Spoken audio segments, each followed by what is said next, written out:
And finally, new rule: Donald Trump has told 1 trillion lies, but when he says the Democratic Socialists of America are actually communist, that's not one of them. And it's not hard to prove it just by quoting the DSA and their candidates. It gives me no pleasure to have to do this. I'd much rather keep going the good vibes from my summer vacation. I had an awesome one, by the way. I totally got a girlfriend at Bible camp.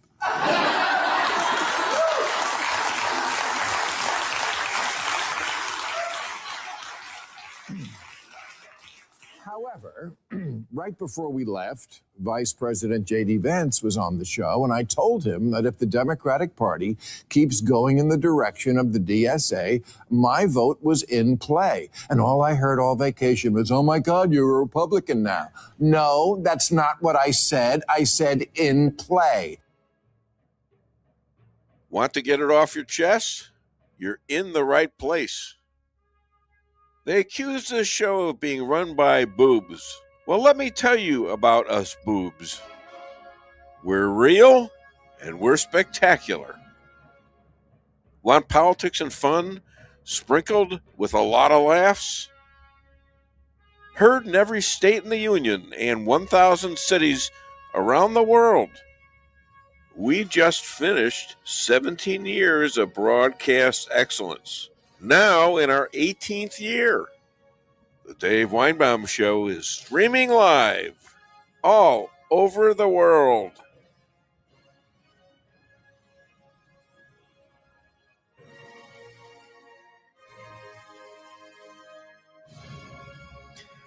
Welcome to the Dave Weinbaum Show. With us today, J.J. Bradshaw, Moshe Rothschild, Chris Adamo, Walid, Phares, and Tom Haviland. After a turbulent primary season, a long-simmering question has come into sharper focus for many Americans. For roughly 250 years, this republic has rested on a written constitution, separation of powers, and checks and balances along the legislative, executive, and judicial branches.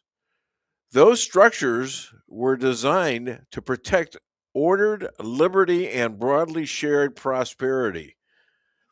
What we are watching now is an accelerated effort inside one of our major parties to subordinate those restraints to ideological projects that treat the Constitution as an obstacle rather than a foundation. History offers a consistent verdict. Systems that march from soft Marxism toward full centralized control have never delivered the freedom or material well-being they promise.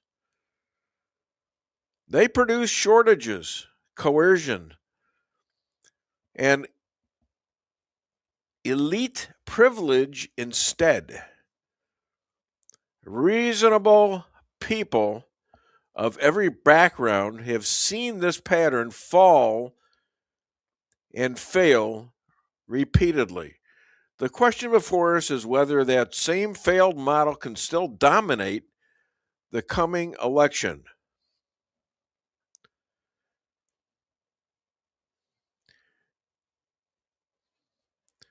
Or whether voters, including many traditional Democrats, will finally reject it.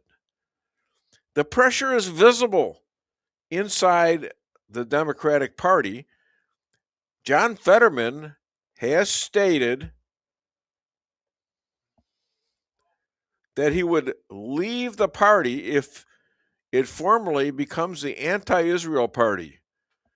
Moderate Democrats have told reporters that they are preparing for an internal war against the rising Democratic Socialist wing and have even discussed with donors the possibility of leaving altogether.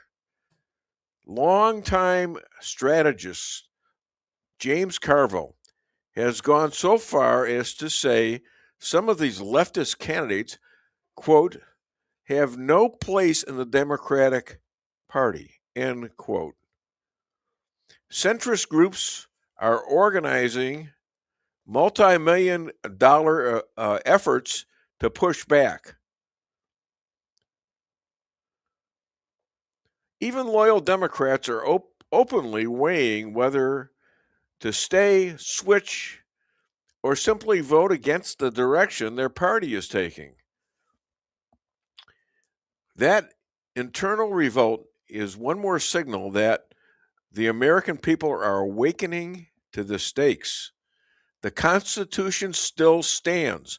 The question is whether enough citizens will defend it at the ballot box this November.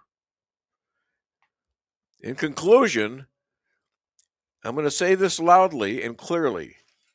We all have to get out and vote, and we have to talk to people about this. Please, this is too important. This could change the whole structure of how we live and where we live. Hi there, my name is Dave Weinbaum, and we have I did the monologue a little differently today, as you can tell. My poor wifey is out of camera. Oh, there she is. Sorry, she didn't know I was going to do this, and I didn't know I was going to do this until the last minute. And so we're today. We got a great show. We got JJ Bradshaw coming in shortly. Chris Adamo, Rabbi Moshe from Israel, 8:40. Walid Phares, 10 to 25. He says, I want 25 minutes. I said, okay, I'll give you 25 minutes.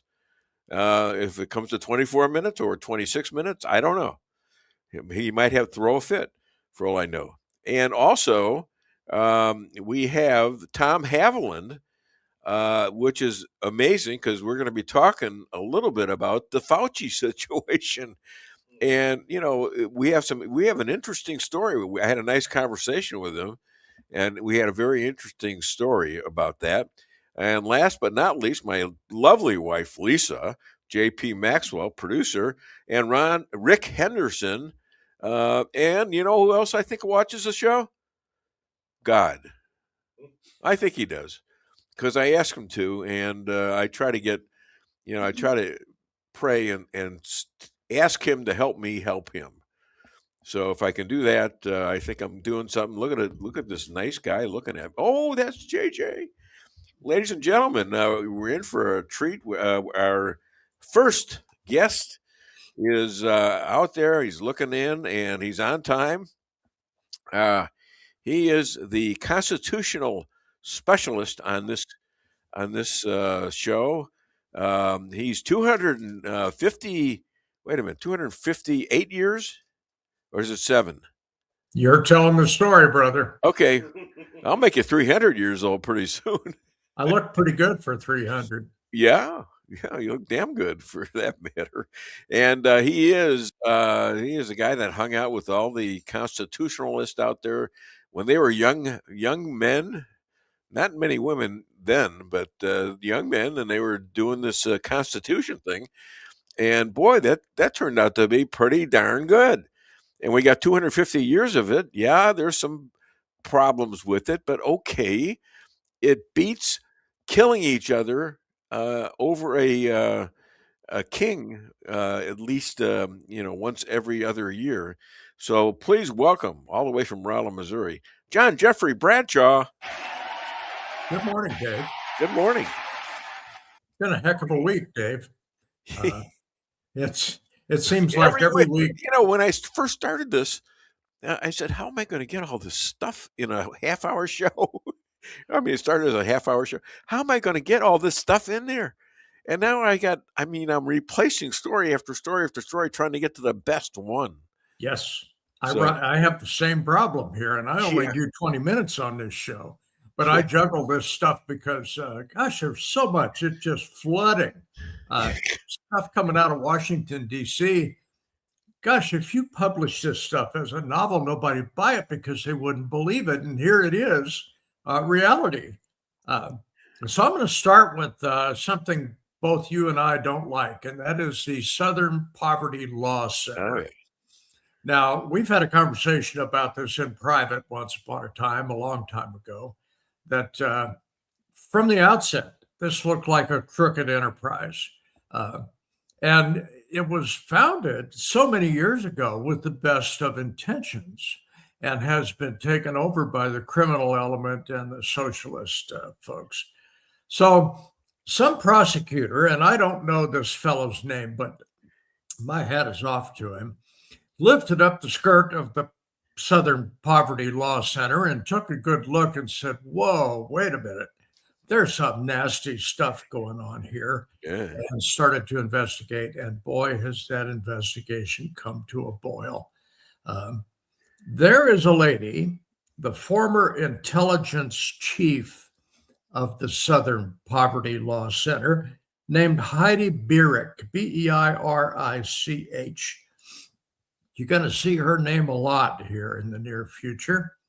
She is to be arraigned in Alabama on August 19th for stealing a whole lot of money from the Southern Poverty Law Center, but it gets so much worse than that. You know, you've heard the allegations that the Southern Poverty Law Center had some informants inside the KKK and inside Black Lives Matter and inside a whole lot of questionable enterprises. You mean they just weren't regular people that were protesting? Apparently not.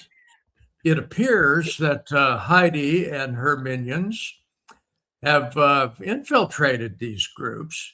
Well, that's okay. You know, that's normal intel. The trouble is they're funding these groups at the same time. Heidi and her buddies have been sending money to the KKK. They've been sending money to Black Lives Matter. They've been sending money to the Proud Boys. So this is to justify the SPLC's existence. Now, Dave, you can't make this crap up. It's too ridiculous. Well, I'm sure they had their own money They're using their own money, weren't they? They get millions and millions of dollars in donations. Guess what from? Mostly Black folks. Mostly folks that are donating $20 or $50 to try to keep this fine organization going. Well, it even gets worse than that. It turns out Heidi has had a romantic relationship and is living with a fellow. He is known as the F9 informant. And the what? The F9, Foxtrot 9 informant. This is what he's known as in this arraignment. And they're dragging this chick in for wire fraud, banking fraud, money laundering. Wait a minute. Was he a setup? F9? Good question. I mean, they sent somebody to have a boyfriend who was going to rat on her?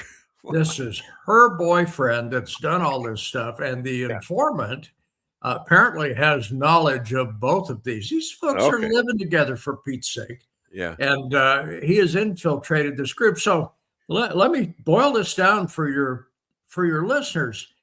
The Southern Poverty Law Center got informants in all these groups, is giving money to all these groups so that the SPLC can justify their own existence. Does this sound like a little circular argument to you, Dave? Well, yeah, kind of. That's why I'm trying to, go with the flow here and pick the parts I don't understand. Well, I do understand what's happening, though. This thing is so convoluted.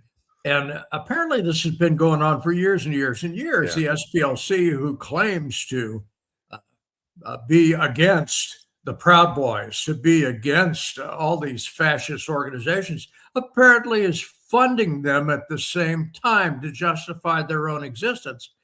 And in doing so, it is at least alleged that they have committed wire fraud, bank fraud, money laundering.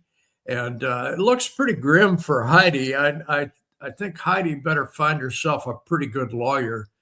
So is this something that the DOJ is now into? the Alabama's attorney general is who is pursuing this thing. Apparently, their headquarters is in Alabama. Okay. But this just amazes me, Dave. All of this money that goes into this organization, if this organization was actually fighting the Proud Boys and the fascists and all these other things, with all this money shoved into them, they would have defeated them by now. Well, the reason for their existence would then disappear. So what do? They fund these guys, keep them alive so that they can justify their own existence. Dave, you couldn't make this stuff up. This is just insane. Well, you couldn't make this stuff up maybe 5 years ago, but now you can. I mean, it's all coming out. Oh, we're living in and a lunatic. People are going to be they're going to be ratting on each other a lot. Oh, I can't wait. The biggest thing is we have to win the midterms. Well, you mentioned that in your monologue, and that was something I was going to address briefly today, and might as well address it now. Take a look back a couple of weeks ago at the primaries. Republican primary, at least in our little area, was pretty strong. We had 4 contenders, 2 of which were very strong. I have spoken with both. So have you. So has Lisa.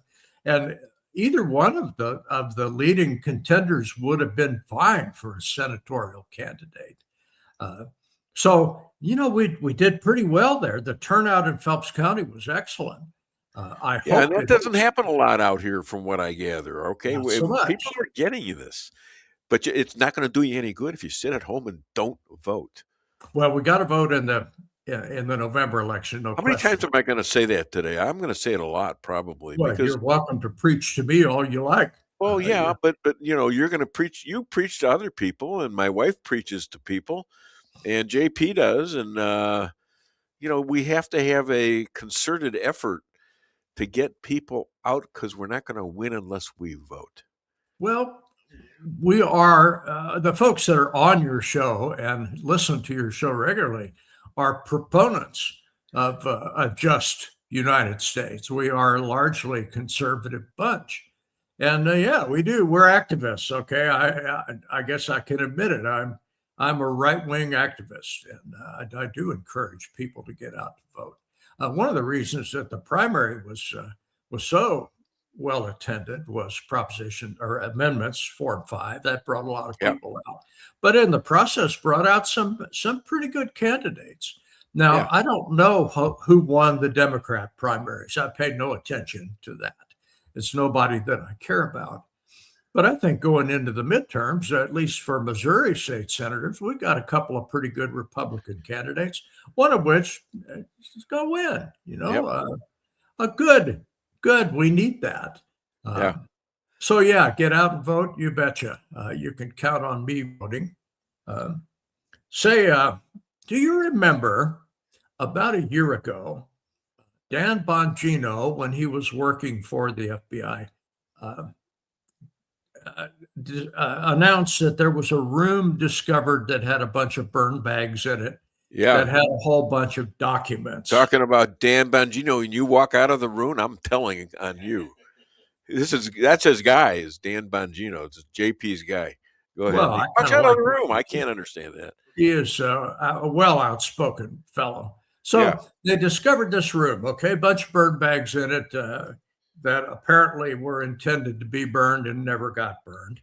The FBI's been looking this stuff over, and the announcement that they made Wednesday kind of blew me away, and that is this roughly 2 million pages of documents that were hiding in this room. Going to take them 158 years to process. Now, I'm a pretty old guy, but I don't think I'm going to live that long. So why then has the FBI said it's going to take us 158 years to process all of this? Well, they claim that if they read and redacted 500 documents per week, it would take 158 years. Well, boys, there's a bunch of us out here, civilians that we are, patriots that we are, that would like to know what that stuff says, because apparently it's pretty damning to the Obama and Biden administrations. So how about we do this? Do we look that dumb? Don't answer that question. Well, but really, our looks are hardly relevant. But if there's a dumb look, there is. Let's try this on for size, boys. Yes. Unless you assign more than one person to read and redact, yeah, it's going to take 158 years. How about we put a couple of dozen folks on this and cut that number down to, say, 6 months? Yeah, maybe a year. I'd like to know what's in that, because apparently, at least according to Bongino, there's some pretty damning evidence in there. This was stuff that was supposed to never see the light of day, and apparently has. So come on, FBI. We're not so gullible. Come on, Elon Musk and some AI assistants. Yes. You'll get it in a week. You can actually have AI read this stuff and do the redactions and just have a body proofreading this stuff. So, FBI, we are not so gullible as to believe that 158 years this is going to be released.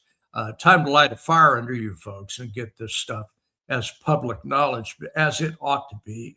The Biden bunch thought, apparently, that this would never, ever see daylight. And if Kamala had won, it would never have seen daylight. Of course. This would be shoved under the rug so far, it would never, ever be seen. That's why we're doing what we're doing now, because we couldn't get a hold of it. Well, yeah. Guess what, boys? Trump won. And when Trump won, all of those rules that you guys had, the Hillary rules, where if you talk bad about Hillary, you died a suspicious death, all that sort of stuff, it's been uncovered. And I love that part of it. There's new revelations coming every day about this stuff. But 158 years, come on. There are none of us on this show that are gullible enough to believe that that is the case. Well, are you saying that the people in the FBI right now were saying it's 158 years? Where the hell are they? Who are they? That was published on Wednesday. No kidding. Some spokesman said, yeah, there's such a volume of this stuff that if we read 500 pages of this a week, it's going to take 158 years. Well, this could not be. There's a problem there. Where is the management of the FBI? Don't you think there's a problem there? Well, yeah, exactly. That's our pick. Yeah, this is our FBI. And there must be an explanation for this somewhere. Well, I think this may be a motivation to crank the heat on this. Bongino is, worked pretty close to him. Yeah. And and he's upset about it. So something is going on.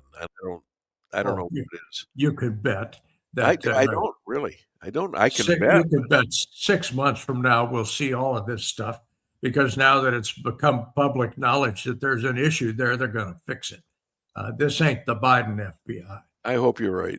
Speaking of that, you and I both thought that the Obama and Biden FBIs were, at least at the top 5 or 6 levels, were thoroughly corrupt, bought and paid for, and nothing more than spokesman for Obama and Biden.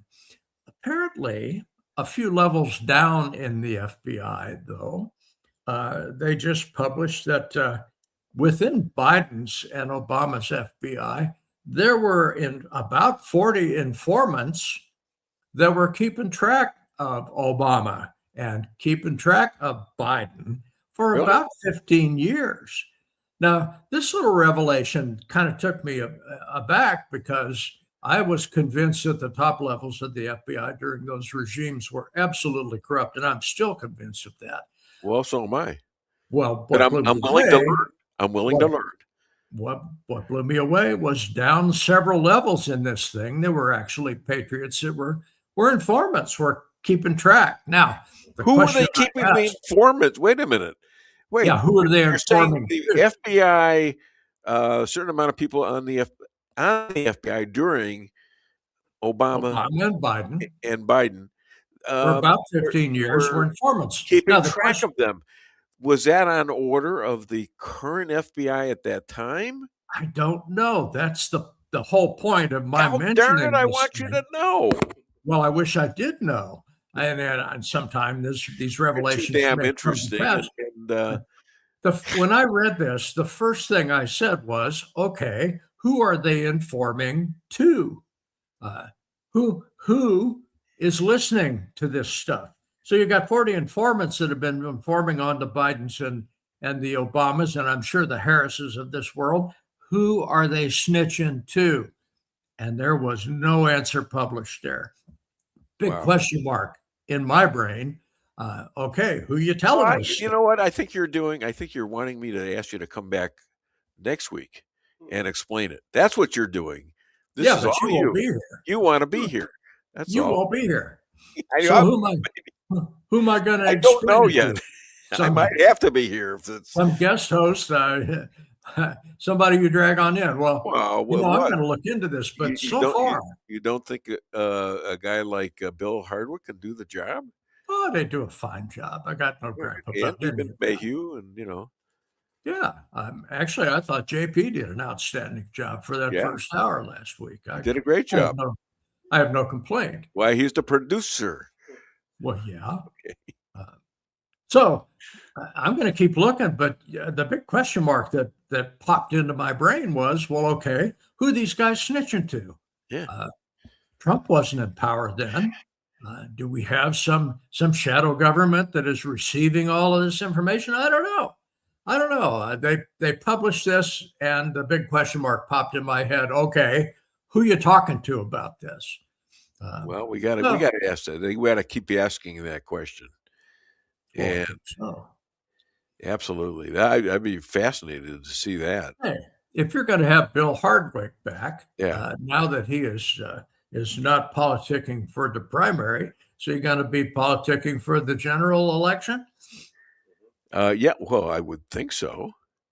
Wouldn't he? Well, of course he will. That's what he did it for. Okay. And Mayhew gave it a shot. Didn't work. What are you going to do? Well, I thought either one of them would have been a good candidate. Spoke with both of them. They're both well-spoken, good guys. Well-versed. Right. And I as a Republican, I'm pretty proud of who we're sending up there for the. That's interesting. That's pretty good for a show like this, is to find people like that and get them on the air and get them to express themselves and get people to know them and things like that. That's quite an honor for me. Not for you, because you talk to all these people every day, I'm sure. But not so much. It's really good for the show. I attended the Republican women's meeting, and there was some mighty good questions. Did you have to prove your sexuality to get in? Nobody asked me, but I was identifying as a woman that evening, one with a mustache. Well, they got positions open, WNBA. This is Phelps County, and some of the women have better mustaches than mine. But actually, that was no, you can't say that. I don't know what the women are going to be all over my ass, not yours. Well, okay. But yeah, that was very interesting. That was an interesting meeting, and those ladies asked some pointed questions, which I thought was pretty good. Yeah. I think going into the general election, our Republican candidates for state senator, I believe, are pretty good, and I think they have a real good chance of winning. All right, let me read some people here who have written about some of them to you. Patricia Oden, Maxwell, sounding good, looking good. Go team. Esther Pat, good morning. Beverly Whitworth, I know she knows the guy that does all the clips and stuff on this show. And thank you for saying good morning to us, and good morning to you. Kathy Dillon 1577. Is that because she's on YouTube? Yes. Because we're on YouTube too, by the way. Good morning. Thank God it's Friday. Love it. Love to all. Have a beautiful and blessed weekend, and same back to you. And Maddox, I'm sure you know who that is. It's my loving Yukon, okay here.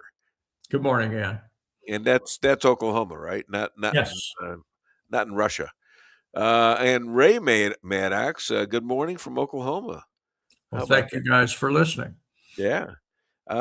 Richard C. Jeffrey, Good morning, Dave. I hope that you're going to address the recent full-term abortion law that a Catholic governor has signed. Yes, and I'm thank you for bringing that up. Another great guest of the store of this story, and he's a good guy. He's into the aliens, and he knows what he's talking about too. You know, talking about space aliens. All right, my friend. What else you got? The fact that they signed into law abortion up until birth is disgusting. Oh, and a so-called Catholic governor signed that into law. Yeah, Catholic governor. I mean, where's the Pope? Yeah, the Pope is objecting to all the wars, and suddenly we have this happened. Did any Pope or anybody say anything about this? These people are Christian and Catholic. I have to ask Catholics a question here because I don't understand. They fired Pavone, the guy that was the fighting abortion for the Catholic Church. I guess a Pope got rid of him, and I don't know why. Do you? No, I just know Richard's comment, and if you look back at it again, I'll put it real quickly back up here on the screen. He put Catholic in quotes, obviously, meaning, and he's not the only person that I know that's of Catholic faith that said this obviously is not, the governor who signed this is not a true Catholic, because if they were, they would not be for this. They're just so many people on this show. I have a lot of Catholics on this show, and some of them just don't even know this stuff. It's amazing. Well, ask Joe Dalton about this stuff. Joe is very much outspoken about this very thing. Well, this thing you can be a Christian or a Catholic in name only, and that is all it is a name. Joe Dalton is a good friend. Jane, good friends. They're all good friends of us, and I've been on the board there for 6 years, as my wife Lisa has, and they kind of want me back. I'm not sure I want to do it because I'm trying to ease it a little slower than I was before. Oh, you easing into retirement? No, I'm not going to retire. I don't plan on retiring. If that's God's choice, I guess. He's going to have to retire me, and then I'm going to die that day, maybe. Yeah, I plan on stopping doing this the day that I draw my last ragged breath. Yeah, yeah, and I'm going to be over there slapping your face to wake you up to get on the show. Yeah, just don't give me CPR. Yeah, don't worry. David, it has been my pleasure, as always. Always talking. And mine, too. Let's hear it for J.J. Bradshaw. All right. Good day, folks. Hi to Gene. Okay. Always fun with him. Okay, now we got a couple of minutes. Let's play something cute. Let's play something funny. Why don't we do the one with the woman and the guy laying there? All right, we're going to have one thing, and then we're going to go to commercial. You know what I'm talking about. Yeah. Yes, this is for Lisa. Uh-oh. Dum. Uh-oh, here we go. This is Lisa. No, I'll have to share it real quick, though, before I can. Okay, yes. Otherwise, they won't be able to see it. Okay. All right. Yeah, you're set up, Lisa. Oh, yeah. Oh, come on. This is you. I swear to God. Oh, no, I know what perfect. It is. Perfect.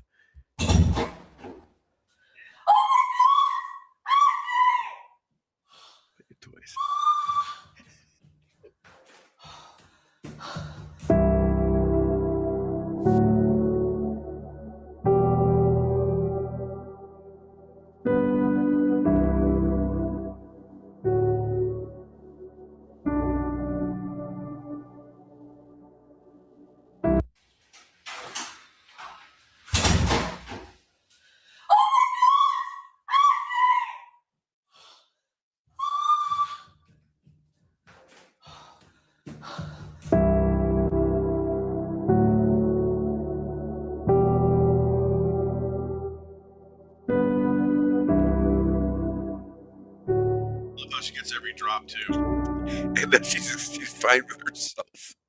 Like I did my job. I'll tell you what. If you ain't laughing at that, there's something really wrong with you. If you're not laughing at that, you better not watch the rest of the show. Oh my gosh! Oh my gosh! actually is kind of how it is at home. It is. I swear to God. If I drop a little bit of coffee, of course, she's always dropping You stuff. usually drop a whole cup of water. Oh, come on. Let's stop.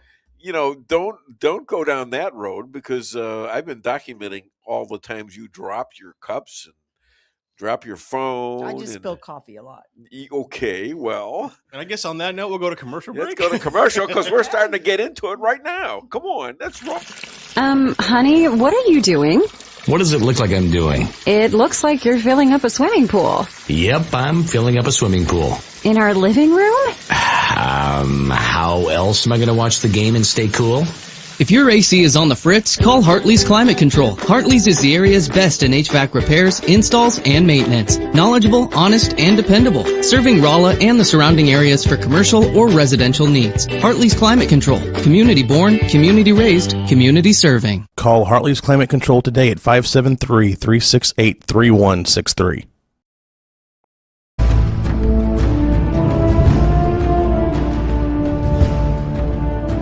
Never be too coy to tell your friends and family about koi sushi and hibachi. Celebrate the best Chinese-Japanese restaurant in the Midwest. Call 573-426-5551 to make a reservation or order takeout. Locally owned, 1808 North Bishop, Rolla, Missouri.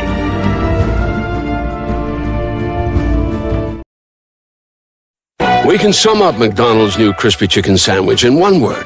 Crispy. But also juicy and tender.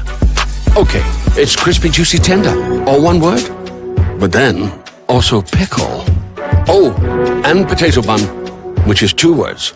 Okay, we can't sum up our new crispy chicken sandwich in one word, so you'll just have to try it to understand it. Order ahead on the McDonald's app at participating McDonald's. Ba-da-ba-ba-ba.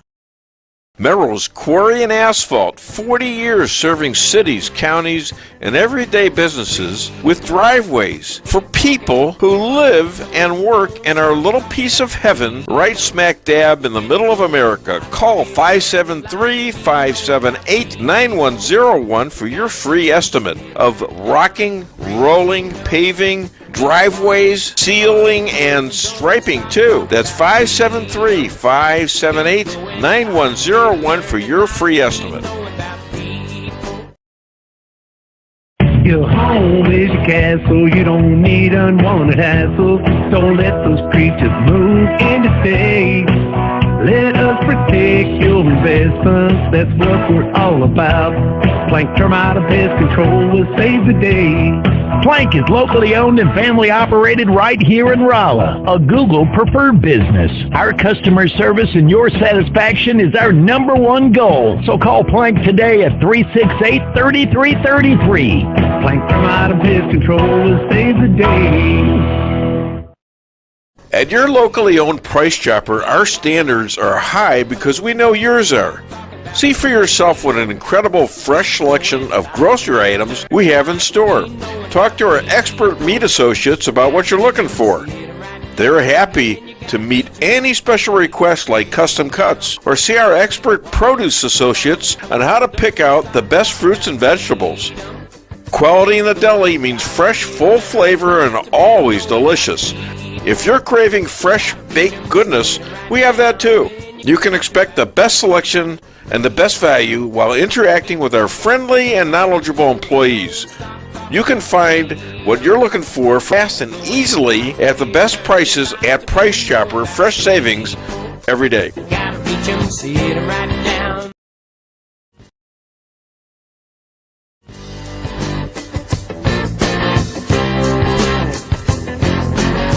Insurance going up like crazy? Daniel and Henry Insurance is one of the largest private insurance companies in the world. Richard Boyette, 314-444-5011. He's my guy at Daniel and Henry for 10 years. Business or personal, call Richard at 314-444-5011. He's the best. Greetings, everyone. I'm Bob Willis, an author and writer, and I write nature books. I live here in a ranch on the Ozarks and have published many books over 2 decades of writing. The Trout Adventure series of books was about traveling the world with a camera and a fly rod. The Last Buffalo in Kansas is a true story about one family's journey through 100 years of American history. A couple of years ago, I decided to write a children's nature series of books. 2 of those books have been published. The Adventures of Dog is a story about a puppy that grows up on a ranch in the Ozarks and has fabulous adventures. The Adventures of the Cats R Us Gang is about a group of cats that band together to protect the ranch from a dastardly group of raccoons. Wonderful stories for children, wholesome, about nature and the Ozarks. They're available at Amazon, Barnes & Noble, and in Walmart even. They're available locally at Reader's Depot. Hey, take a look at them. Thanks a lot. At Town & Country Bank, we've got all the perks of a national bank, like online banking, quick loan approval, and you can deposit your check from your phone.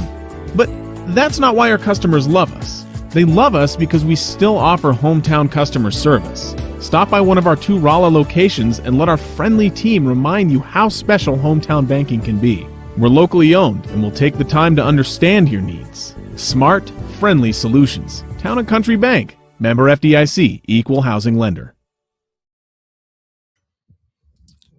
All right, we got Rabbi Moshe joining us here, and we got Dave joining us too. So we are back live on the show. I was doing a great-granddaughter picture gallery outside. So here I am, just a tad late from the commercials. And look what is that? Is that a Mets hat or something? Or Jets? Oh, Jets. Oh, you've given up on the Mets, haven't you? Yeah, well, football season starting tonight is the first preseason Jets game. Wow. I can't hardly wait. Anyhow, ladies and gentlemen, let me introduce this fine gentleman. He's a wartime rabbi, and he uses contributions for IDF widows and kids for housing, creating alliances with each other. Please welcome all the way from Israel, Rabbi Moshe Rothschild. We're going to play a couple of clips for you, and I want to get some comments. You probably know about this, but I wanted you to, because all the bad information that's going on about Jewish people is ridiculous, and they're all lying, and we all know it, don't we? In a topic that did not include the word Israel, the only country we actually discussed was Israel. I actually believe that we should end all foreign aid, but that includes all foreign aid, not only one obsessive country. You mentioned FARA. Let's talk about FARA, the Foreign Agents Registry Act. The Foreign Agent Registry Act is a law imposed by the United States in order to block the access of Nazi Germans to the United States. Qatar currently has 31 registered FARA agents compared to Israel, which has 15. From 2021 to 2025 alone, Qatari FARA agents logged 627 in-person meetings with members of Congress, which is more than every other country by 300 meetings. So let's talk about AIPAC. I don't support AIPAC, largely because they're pretty ineffective. AIPAC is an organization comprised exclusively of Americans, by Americans, and for Americans. You don't have to like them, but that doesn't mean they're an agent of a foreign country. Just like Indian Americans have UNISPAC, the Armenian Americans have ENCA, Greek Americans have HALC, or the Ukrainian American community, which is the UCCA. Americans are free to lobby as they would like. And if you want to make laws against the lobbying of Americans to their government, then fine, let's discuss the policy and legislation. Although, unfortunately, all we've done is obsess over one country. In 2024, it's true, AIPAC is an American lobbying group, just like the NRA or the Chamber of Commerce. They spent roughly $100 million on lobbying and elections. In the same year, China spent $500 million. Japan spent $400 million. Big Pharma, $400 million. Saudi Arabia, $310 million. Qatar, $250 million. But you wouldn't know this because my esteemed opponent is obsessed with only one country and one country only. But what about the fact that Israel controls American foreign policy? Isn't all of our Congress bought and paid for by Israel? If that's true, that somehow Israel controls American foreign policy, then someone clearly needs to explain to me how is it that President Truman forced the Israelis to stop its advances against the Egyptian army in 1948. Okay, so far, this is like a third of this person's argument with the person representing the Arab side. What are your thoughts on that? Yeah, that's a guy named Shabbos Kestenbaum. Yes. He went to Harvard. He's one of the ones that testified against against Harvard. The anti-Semitism on the Harvard campus. He's got a lawsuit, doesn't he, against him? Yeah, he's like an up and coming Ben Shapiro. He's very good. He's very smart, very quick, and has a huge command of the facts.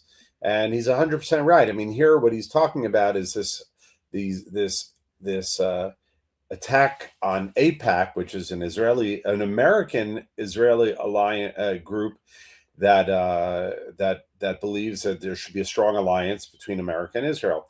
Now, like he said, Americans are allowed to express their opinions about anything. They can express it about abortion, about gay marriage. They could lobby their congressmen and senators about anything that's important to them. AIPAC is not a foreign organization. It's a group of Americans. And his point was that there are organizations that are way bigger than AIPAC that are spending more money, that are lobbying more congressmen and senators than AIPAC is, yet you have this public attack. Even Mamdani said something against AIPAC. And when you are only pointing out or singling out one group that is doing nothing wrong, that is spending less money and less time meeting with the congressmen and senators, there's only one reason why they're being attacked, and that is anti-Semitism. Hatred of Jews, hatred of Israel, and that was his point, and he's making a great point. Like, why doesn't it bother anyone that Qatar spent $250 million trying to influence American elections? Why doesn't it bother anyone, when Japan does it, or Ukraine, or anyone else? So he was saying, so either you have a law that nobody can do it, or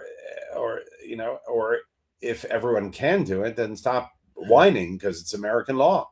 It's legal to lobby, and that I think he's making good points. Yeah, well, so that takes care of Carlson, doesn't it? I mean, part of that money is going to him.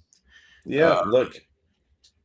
That's a little. And the princess of England, right now, Candace Owen. Right. Well, look, it's different when foreign money is paid to go and lobby, right? In the United States, you're right. Right. AIPAC is Americans, that believe that a strong U.S.-Israel alliance is good for America. And so these people are American citizens. So there's nothing wrong with American citizens lobbying our government. Well, here's how it works for Hamas and Hezbollah.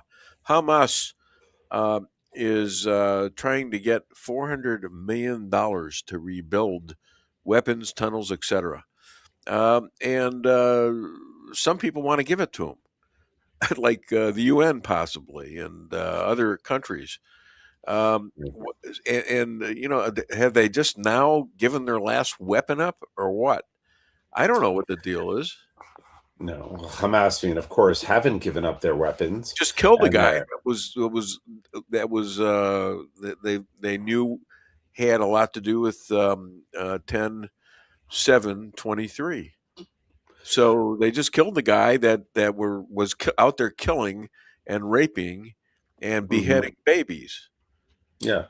Well, this week it was I think it was the Mossad that finally said publicly that they're hunting down all the people who were involved in 10/7, October 7th attack, and they've killed already 2,700 of those who crossed the border into Israel. They're hunting them down. Everyone seems to have trouble with that. Why? I don't know. It doesn't make any sense to me. It doesn't make any sense after what we did to Japan as the United States of America, and cities in like Dresden in Germany. And the war started when Japan killed 1,300. 1,000. Right. Can you imagine? It's almost the same number. 1,300 in Hawaii. So, you know, you don't even have to go back to World War II. I was reading how, after 9/11, the United States killed 900,000 people since 9/11 in Afghanistan and hunting people down. That's just what it is. Don't attack a country if you're not willing to pay the price. It's like, don't pick on someone who's stronger than you, that's just going to come after you, that's going to knock down your buildings, that's going to go after your people. So don't do it, and that's what these countries, they need to experience a disproportional response in order to get them to think twice. Of course. And somehow they always lose the bearings of that, because Israel has been attacked since ancient times like this, and somehow they've managed to at least survive, if not win some of these wars that's thrust upon them by these evil people who all they want to do is kill Jews. It's not that they want country or they want land. They just want to kill Jews. Am I wrong? Right. You're 100% right. A lot of it's just a smokescreen. It's not about land, it's not about this, not about the other thing. They want to kill Jews, and everything is a smokescreen. And it's not it's not just the Shias; it's some of the others too. And look if you want to go over the last 2,000 years, it's been the Catholics, it's been the Protestants, it's been everyone has taken a swing at us. But now we have a state, we have the 8th strongest military in the world, and we're going to defend ourselves. And there's a book that came out, I don't know, a couple of years ago. It says "The World Loves Dead Jews," and the title is great because that's correct. When we are weak, and they're very sympathetic, then, aren't they? Right, very sympathetic. Yeah. But those days are gone since we have a state and we have a very strong and very capable military and intelligence arm. So you better be prepared. If you're going to come for us, we're not going to take it sitting down anymore. Exactly. And the world needs to know this. Yeah. And that's why, I keep saying this, and you probably have something like this, that the Mossad knows where these people are and what they've done to the Jews. And it might be just a matter of time for a lot of them. Oh, yeah. 2,700 down. We're taking out everyone. Exactly. And every time Hamas, sits down and says we're ready to negotiate, the first thing they say is you have to stop the targeted killings. Right. Yeah. So we know it makes a difference. They're scared of it. They're always looking over their shoulders. Yeah. But they still go. They still go for it. And then you have, I've got. Did you ever hear of a guy named Wyndon Phares? Wyndon Phares? No. He's a Ferris Bueller. No. The guy is a he's a Lebanese guy, along the lines of Bridget Gabriel. Yeah, she's great. He is, but this guy's great too. He's the professional. Now he is said to be by himself that he is the special member of the Dave Weinbaum show that covers all this. He's our ambassador, right? Thank you. You. That's what JP is here for. No, he really is good, and he actually counsels people like Donald Trump by himself, and also the Republican Congress. Very knowledgeable about this. I got him coming in at 10 o'clock, I believe. Fantastic. Yeah, neat guy. But he's been doing this for a long time. He's a professor, 13 years. You ought to look him up, because he understands exactly what's going on in Iran and what's going on with the Shias and the government of Iran. This guy's got it, and I'm pretty sure he's probably in touch with Trump about what to do. So okay, cool. So So Hezbollah still striking Israel, and Bibi refuses Trump demand to stop this. I'm sure this was going to happen, but is it real? I mean, where Bibi is, it sounds like Trump is pissed off at Bibi. I don't know. I mean, our defense minister, Israel Katz, said that we were now pulling out of southern Lebanon, which got Trump upset. That was upset. He was upset by that. Yeah, he was upset by that. He thinks Israel should pull out of southern Lebanon and hand it over to the Lebanese army. Yeah, but Israel's not ready to do that. So one thing that J.D. Vance said, which I think is correct, that Israel and America, most of the time, our interests align, but there are times where they don't. And this is one of them, where Israel is not ready to pull out of southern Lebanon. We do not want to go back to a situation where the northern communities of Israel are under constant threat by Hezbollah.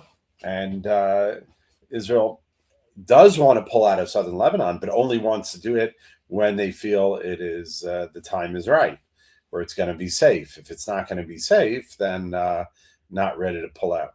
Similar to our border with Syria. Right.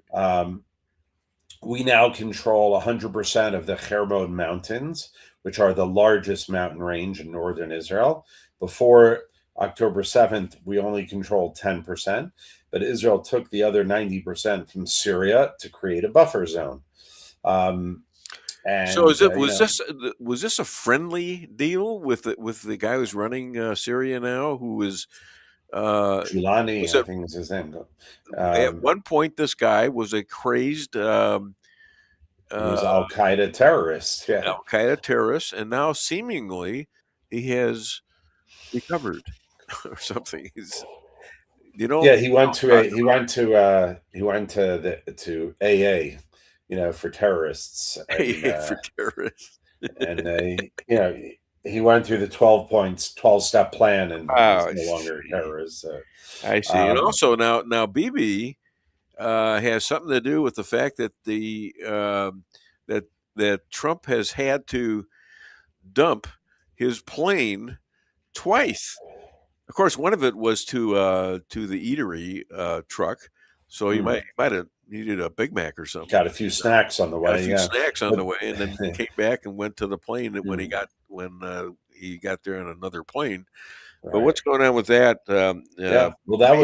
Did Bibi help him out with that?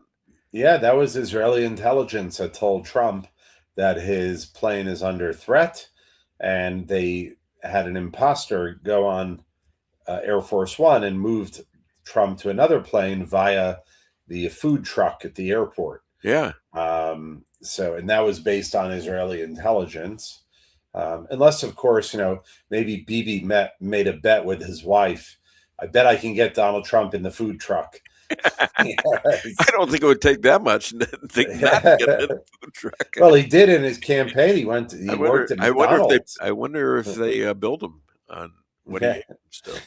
It's pretty funny. Talking about that, meanwhile, Mandani's wife, protection for his wife's trip to Syria and Lebanon has been nilled as something that the New York Police Department was supposed to sponsor and protect her. So that's off the list now. They're not even going there. Yeah, I think this guy is coming to an ugly situation, and I don't know how he's going to fix it. Yeah. What do you think? Yeah, the NYPD basically said, "I'm sorry, but the job of the NYPD is not to protect people overseas, certainly not his wife, who he keeps saying is a private citizen." So he got a lot of mud on his face this week after after saying the NYPD was going to go and protect her, but he had to backtrack. Also, I mean, I didn't even understand the whole thing. The NYPD, they're the ones who, their specialty are the streets of New York. How are they possibly going to be able to provide adequate protection in Lebanon? Well, without the use of police in New York, they have plenty of time on their hands. Yeah, you know, I mean, yeah. Go ahead, JP. Wait. So I'm confused. This is the same group, same guy that wants to get rid of the police, but now he wants them to protect his wife going internet. Wait a minute. Isn't that a little hypocritical? No, come on. Just curious. Just curious. Yeah, look, I don't think that politicians even know what the word hypocritical means. You know, that's kind of like what you do to get elected. You say one thing and you do something else. It's once in maybe a quarter of a century that you have a politician that says what he's going to do and then he does it. Yeah.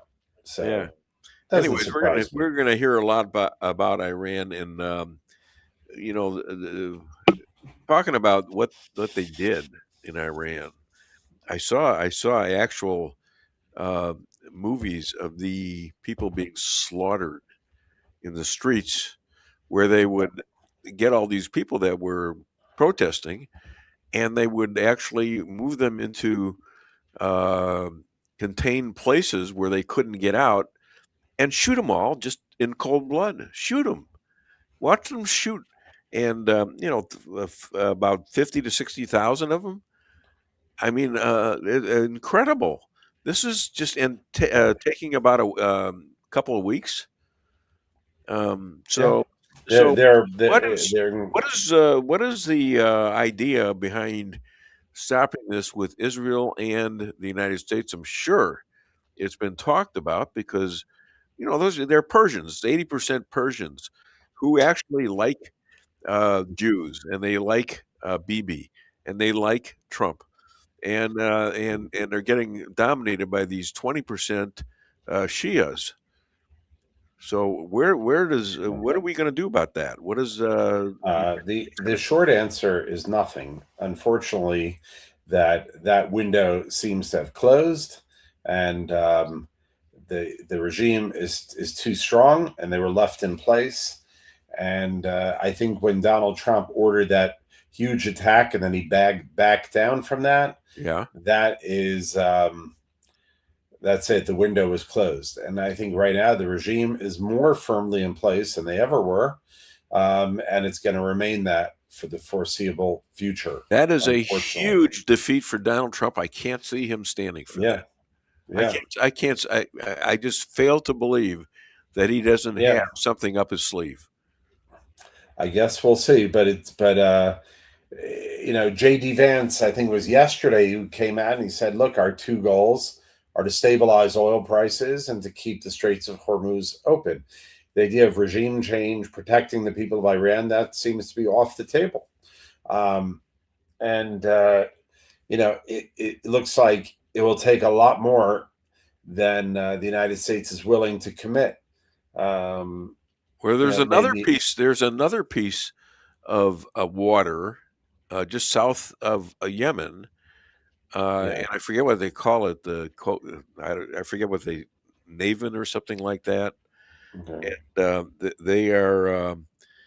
they're trying to shut that down too, and that was actually very much closer to Israel than Iran. All right, so it's depressing, but it doesn't. I mean, in many ways, one could say that Iran has won this war, and the reports this week that Iran is Israel's been shocked how quickly Iran has strengthened and rearmed and so on and so forth, which is How did they do it? I was going to ask you that. How did they do that? I don't know. It was in the front page of the Jerusalem Post today. So I don't think the article, when I read it, it said that the Mossad didn't comment on that aspect of it, of how they did it so quickly and so on and so forth. But they got to know where it came from. They're not stupid. Well, it's got to be North Korea or Russia or Mossad, China. China, yeah. This was the Gulf of Aden I was talking about. Gulf of Aden, yeah. Yeah. So 40 to 50,000 protesters, though. I mean, cold blood. Amazing. Yeah. Has Trump and Bibi contributed to Iran speed in a post-war turnaround in ballistic missile threats? That's where they're allegedly mostly improved. Now, where are they getting those from? China? It could be China. It could be North Korea. It could be Russia. Any of these evil Turkey, perhaps. I mean, I really don't know. But I did see, very interesting, and we had spoken about this, that Israel is now building places, factories to build armaments for the Iron Dome in India. And I think I had mentioned this, that India is becoming a very, very good ally for Israel. They have a lot of resources. They have a lot of people, and Israel has to be very concerned for the day that Trump is not in office, or the day that the United States is not going to be so friendly to Israel. And so we need alternatives. Israel also decided they're going to start building planes here. So we have to really. It's rarely been that they get total support from the United States. If you look at the history of it, right back to Truman, who, and that guy had it in his comments that were heard earlier about all the presidents and what they did and didn't do for Israel. Yeah, and a lot of them had. I mean, this stuff about Israel control. Tell me what you think about this lie that Israel controls the United States. Well, I mean, if that were the case, the situation with Iran would have ended a lot differently. Israel would have had the United States keep attacking if we were really controlling them. It's ridiculous to think that a country like Israel, which is made up of 9 million people, is controlling the world's greatest superpower. I mean, the whole thing is preposterous, Yeah. All right. So, other than the Dave Weinbaum Show, where can people buy your book, Secrets of the Hebrew Bible? .org. That's exactly where they could buy it. There it is. Secretsofthebible.org. It's up on your screen there. I got the name right anyways. You did. Yeah. Or they can go to our website, israelalliance.org, or facebook.com/Israel Global Israel Alliance. We'd love to hear from you. So it appears that Adam was 10 feet tall. Do you know that he was the only and first Jew that could dunk? No. Oh, now you know. All right. I got one more thing for Rabbi since he said this earlier. Yes. I couldn't find it, and I thought I found it. Bueller.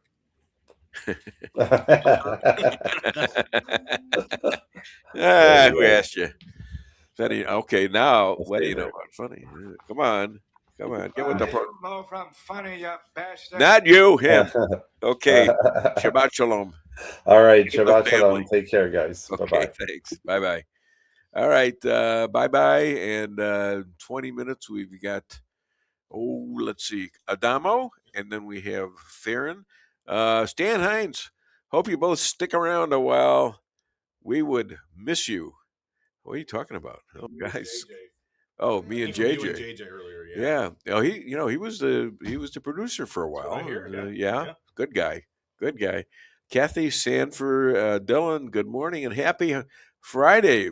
Love to all. Thank you so much. I appreciate she moved from that. YouTube to Facebook. Now she's on Facebook. Yeah, so she had a comment saying that she was having trouble with her Facebook before, so maybe she got that worked out. That's why she was watching on YouTube. So She was talking about all the times that it was fuzzy.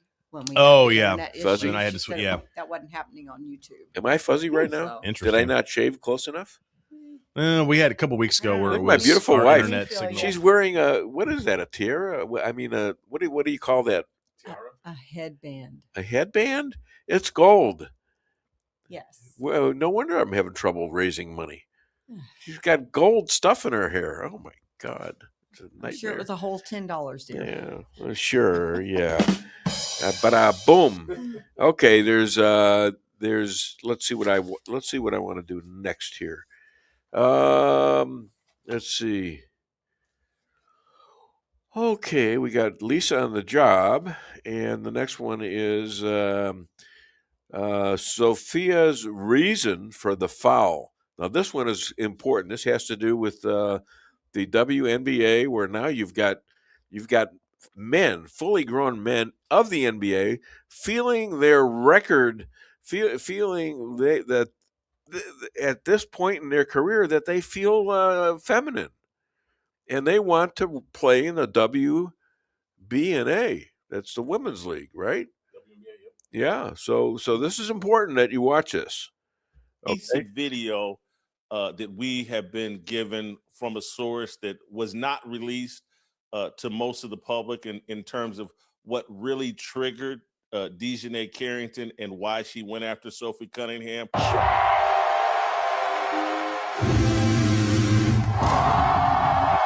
There's been a piece of video that we have been given from a source that was not released to most of the public in terms of what really triggered Dejanay Carrington and why she went after Sophie Cunningham.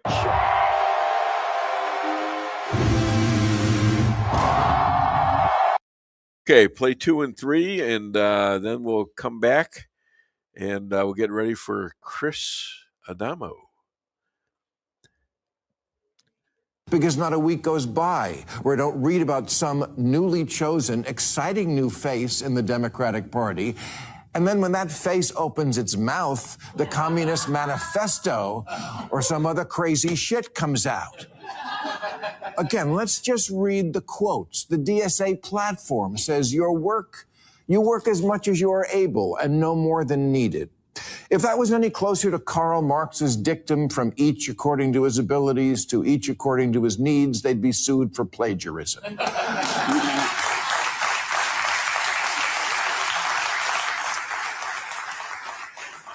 Not to leave any doubt, New York Mayor Mondani once tweeted Karl Marx's words exactly. They're not trying to hide it. Their most popular influencer, Hassan Piker, thinks communism is so groovy. He laments the fall of the two of the most murderous regimes in history, the Soviet Union and Chairman Mao's China.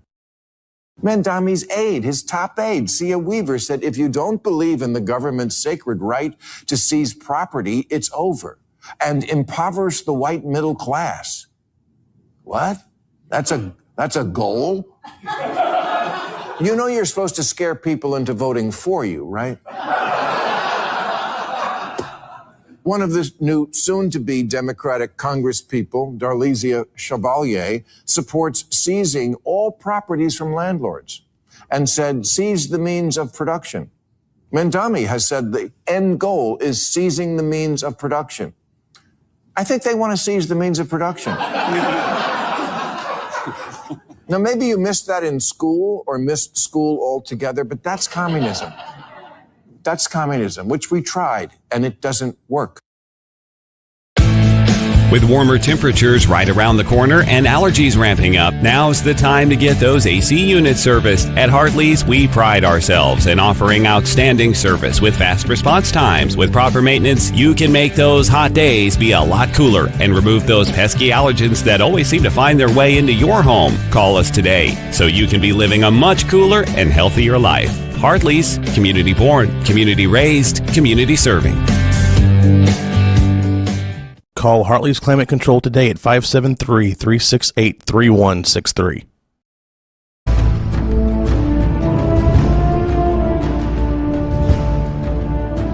Never be too coy to tell your friends and family about koi sushi and hibachi. Celebrate the best Chinese-Japanese restaurant in the Midwest. Call 573-426-5551 to make a reservation or order takeout. Locally owned, 1808 North Bishop, Rolla, Missouri.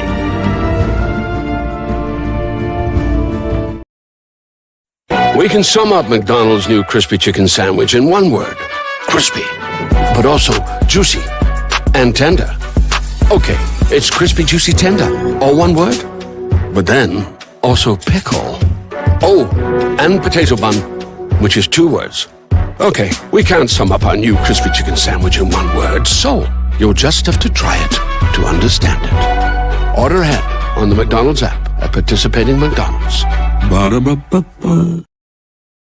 Merrill's Quarry and Asphalt, 40 years serving cities, counties, and everyday businesses with driveways for people who live and work in our little piece of heaven right smack dab in the middle of America. Call 573-578-9101 for your free estimate of rocking, rolling, paving, driveways, sealing, and striping too. That's 573-578-9101 for your free estimate. Your home is your castle, you don't need unwanted hassle. Don't let those creatures move in to stay. Let us protect your investments, that's what we're all about. Plank Termite and Pest Control will save the day. Plank is locally owned and family operated right here in Rolla, a Google preferred business. Our customer service and your satisfaction is our #1 goal. So call Plank today at 368-3333. Plank Termite and Pest Control will save the day. Busy schedule? Let your locally owned Price Chopper help you save time with online shopping. It's easy. Sign up to tcmarkets.com or download our mobile app in the App Store or Google Play. Create an account and browse through the categories and choose the items you need. When you place your order, your personal shopper will get all of the items you've selected, taking the same care you would and following your notes. We offer free curbside pickup, so you don't even have to get out of your car. Start your online order today and no online shopping fee for a limited time. Go to tcmarkets.com or download our mobile app to get started. Price Chopper. Fresher savings every day.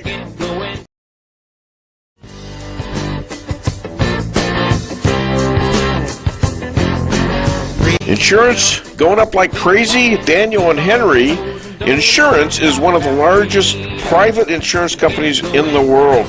Richard Boyette, 314-444-5011. He's my guy at Daniel and Henry for 10 years. Business or personal, call Richard at 314-444-5011. He's the best. Greetings, everyone. I'm Bob Willis, an author and a writer, and I write nature books. I live here in a ranch on the Ozarks and have published many books over 2 decades of writing.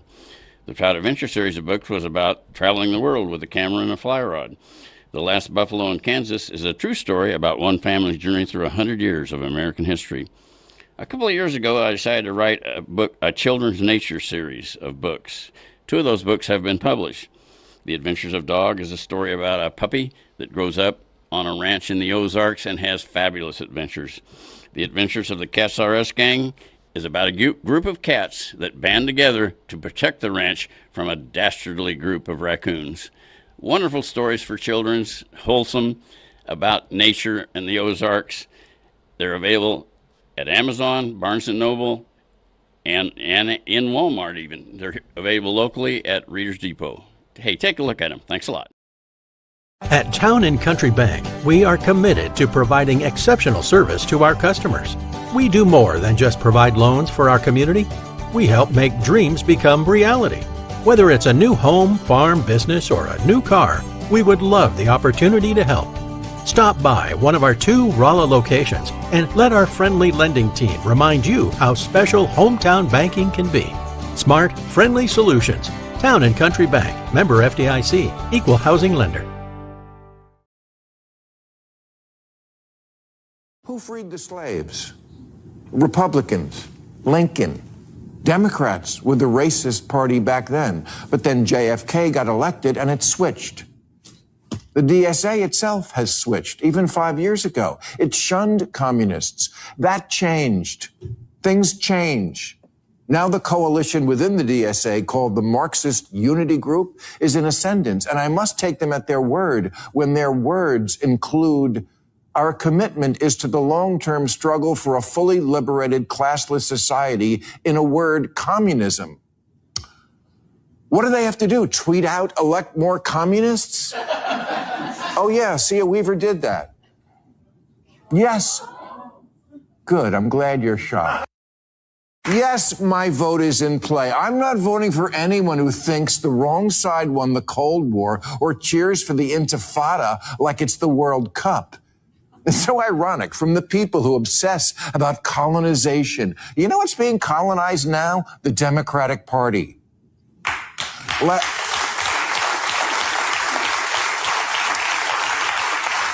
Last month, 2 Democratic congressmen released an open pledge they wanted their fellow Democratic members to sign. It said, "We are capitalist, not socialist. We want safety, not lawlessness. We are proud, not ashamed of America." These should not be hard words for a congressional Democrat to sign on to. You know how many did? 8. 8 out of 212. Guys, really, there's got to be an easier way to lose the swing states. People are actually getting elected now who literally don't think we should have police or prisons or borders. And again, they're not lying about who they are. The media is. Ask Ms. Chevalier about the border. She says, yes, literally abolish the border. You know, if you call a woman a whore and everyone gasps and then the woman says, oh, no, he's right, I'm literally a prostitute. Believe her. This crowd literally wants to get rid of our form of government, the Senate, but also, and I quote, replace the president and Supreme Court with an executive and judiciary chosen by and subordinate to Congress. Yeah, no biggie. Just taking the very essence of our government, which is 3 branches checking each other and shit-canning 2.5 of them. Who could be this nuts? Okay, we're back. I just wanted to get your opinion of this hat I'm wearing. Can you get a close-up somehow? Yeah, what do you think of this? Now, I'm going to take it off because, you know, it covers up my beautiful eyes, quite frankly. And but still, my wife went on a blitz of saying I needed hats. She didn't sound exactly like that, but she was. What was it? Was I being brash about how the way you said it to me? You need a hat. You can work on that a little, yeah. Yeah, okay. All right, so it wasn't that bad, but you know, I don't like to go out and shop for hats. I have baseball hats and I have other hats over the years that I wear, you know, but okay, I tried it and I don't know. Tell me what you think. Like the hat, don't like the hat. She likes the hat because she picked it out. Mm-hmm. You know, but I do it. I could never find anything that matched it, but this kind of matches, right? Yes, it matches quite well. I have to check with her every time I put something on. That's not and true. Ask her that. Well, I do. I want to know if it's not that I will change if it doesn't match. That's true. It's that I want to know if I got lucky and it happened to match. You see?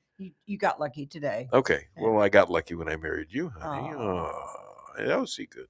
I'm good at putting that stuff. Let's hear more of that at home. Wait a minute. I got a response. Kathy, Sandra, Dylan. Gorgeous and sparkle. Oh, I'm sorry. She's talking about Lisa. Oh. What are you talking about her for? I asked you about my hat. You deserve amazing and blessed every single day. I think that was for you. Oh, thank you. I was getting excited about my hat.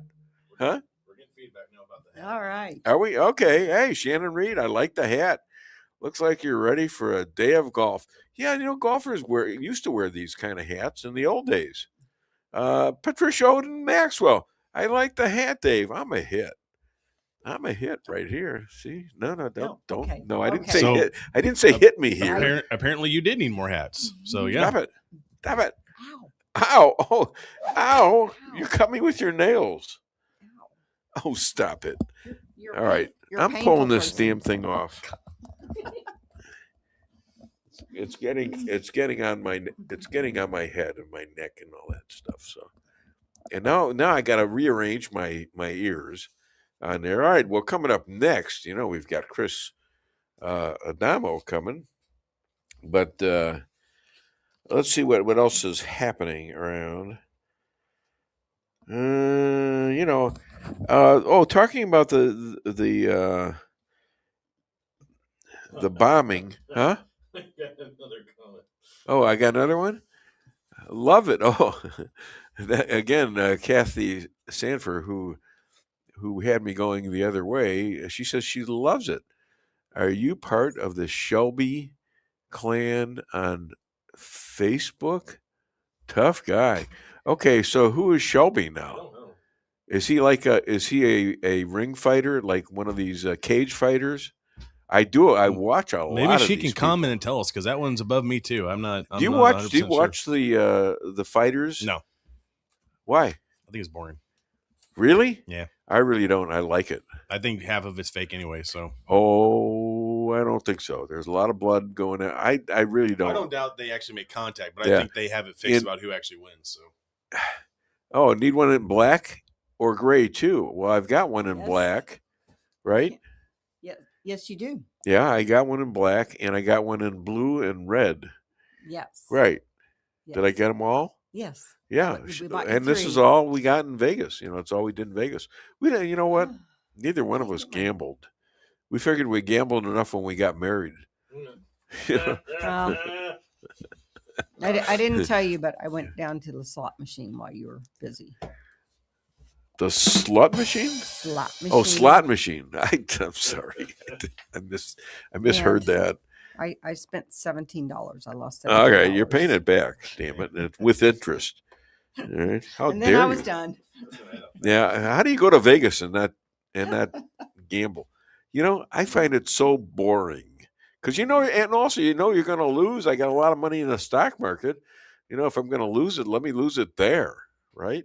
I've gambled twice at a casino in my life, and so far I have won pretty well, and I don't know how I've done it, and so I just rarely do it because I'm on a hot streak. If you say you won pretty well, that means maybe you know when to get up and get the hell out of there. Well, so I learned. I was actually at a convention. This is in Palm Springs, California. Yeah. And I had $40 or $50 cash. This is what I'm willing to lose. And a couple of times I was playing blackjack. I got down probably a handful of times, my last coin, and I came all the way back up, and I was at $400. Yeah. And they switched dealers. And I said, if I lose 5 in a row, I'm walking. And sure enough, I lost the first 5 and I walked. And because you were so good at it, that's why they got this other dealer. You see? And I started losing. He knew how to and stack I switched them. out. Yep. He stacked them and racked them. Yep. How about that? So yeah, that was a great That's evening good. there. Yeah. I wonder if these machines are coming back. When is the election for the machines that they're banning right now? Oh, Dominion, you mean, or like the? Yeah. I think that's being legislated. Yeah. I don't think we're going to vote. Well, I thought we're going to. When is the vote? Is it amongst just the legislators? I believe so. Okay. When is the vote? Does anyone know that? Let's see how when attentive. They're back in session. How about that? Huh? When they're back in session. Okay. Well, when is that? Okay, I don't know. You should know this. I don't know. You're August, head of September. Tell them your royalty here. You are the president. I am no longer the president. I stepped down after 2 of years. What?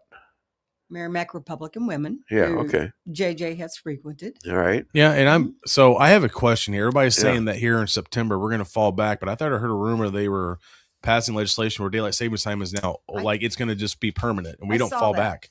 I saw that. I don't know if it's finalized. I don't know or not, either. I'm but curious. I did see reference to that. Yeah. Yes. Well, it seems to me like if you're going to get rid of some gambling, then you better get rid of all of them, because now you're introducing something that is against the Constitution. If one guy has a chance to have a casino, and another guy puts up a little game or something like that somewhere, what's the difference? It's still gambling, ain't it? And speaking about gambling, here is a man who works as Marxist and communism. Somehow, I mean, he doesn't works at. He works at telling us about Marxist and communism. I'm sure he'll forgive me of that faux pas. Somehow eats pizzas, and he eats a lot of pizzas in a day, and he works to send 1/6ers to. Who wrote this? Shit. Who the hell wrote this? I didn't have a drink last night either. I'll tell you what. I was sober until now. Now I'm seeing all this crap. Anyways, please welcome Chris Adamo. Good morning, I think. Good morning. I'm sorry. Yes. How are you today? Oh, I'm doing pretty good. I'm watching what's going on around us. We're watching the madness. Yeah. Also on this show, I bet too. Well, we're having a good day. I'm glad nothing can stop this good day. Well, I'm glad to hear that. Yeah. Okay. So ICE agents to check voter IDs only if they get to count the votes. Did you put that in somewhere? I'm not sure what you're referring to there. I will tell you this.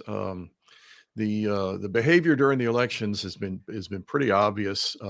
We've had it going on actually for a very long time, but we really saw it in 2020, and nobody's been held accountable. So they have no intention of actually backing off. They know they're being watched a lot more closely, so they're going to be a lot more devious about how they do it. But now, who are we talking about? I'm talking about the leftists. I'm talking about the crowd that, and hear me out on this, on the crowd that stole the 2020 election and gave it to a mindless, babbling surrogate candidate. So that you think that's absolutely provable, right? Oh, I know it's absolutely provable. I think so. I think you're right. Except what we do, what our side does wrong. And by the way, this is not just on the subject of elections. This is on every issue. And I got a whole page full of this, and I can go down at every issue. We think if we present enough evidence, the other side is going to have to come out and admit that they were wrong. They don't operate that way. No. Now, if I come to you and hey, you charged me for 2 Big Macs and I only got 1. We're going to sit down and figure out, well, did I actually get 2 and I'm lying about it, or did you accidentally overcharge me? No, I was just trying to help your diet because of all that pizza you eat. So we're going to come down to an actual resolution based on what really happened. What's the truth? The left does not operate this way. Yeah. With them, it's not a matter of winning fairly or presenting the proper argument, and we can go down one situation after another. For them, if they win, it's theirs. Yeah. Okay. But are you seeing a lot of people now understanding even more today than they did in 2020 about what they're doing and how they're doing it and how unelectable they're becoming, because they're not saying anything that would make you want to vote for them, are they? Okay, but did Biden say anything that made anybody want to vote for him in 2020? He got the most votes in American history by like a margin of 20 million. We already covered that because the guy cheated. It goes back to that because here's the thing: if they can continue to move the discussion further and further left, if they can continue with that, and they can continue to cheat when they vote, you got people on our side going, well, we've got to do the right thing. We've got to all come together. And I'm seeing more of this. And this is the scary part. Yeah. We've got to cede more ground so we can end the rancor. We can all work together for the common good because we all really want what's good for the country. No, they don't. And until we recognize that, number one, they have an evil agenda. Number two, they will do anything to implement it. There's no coming together with these people.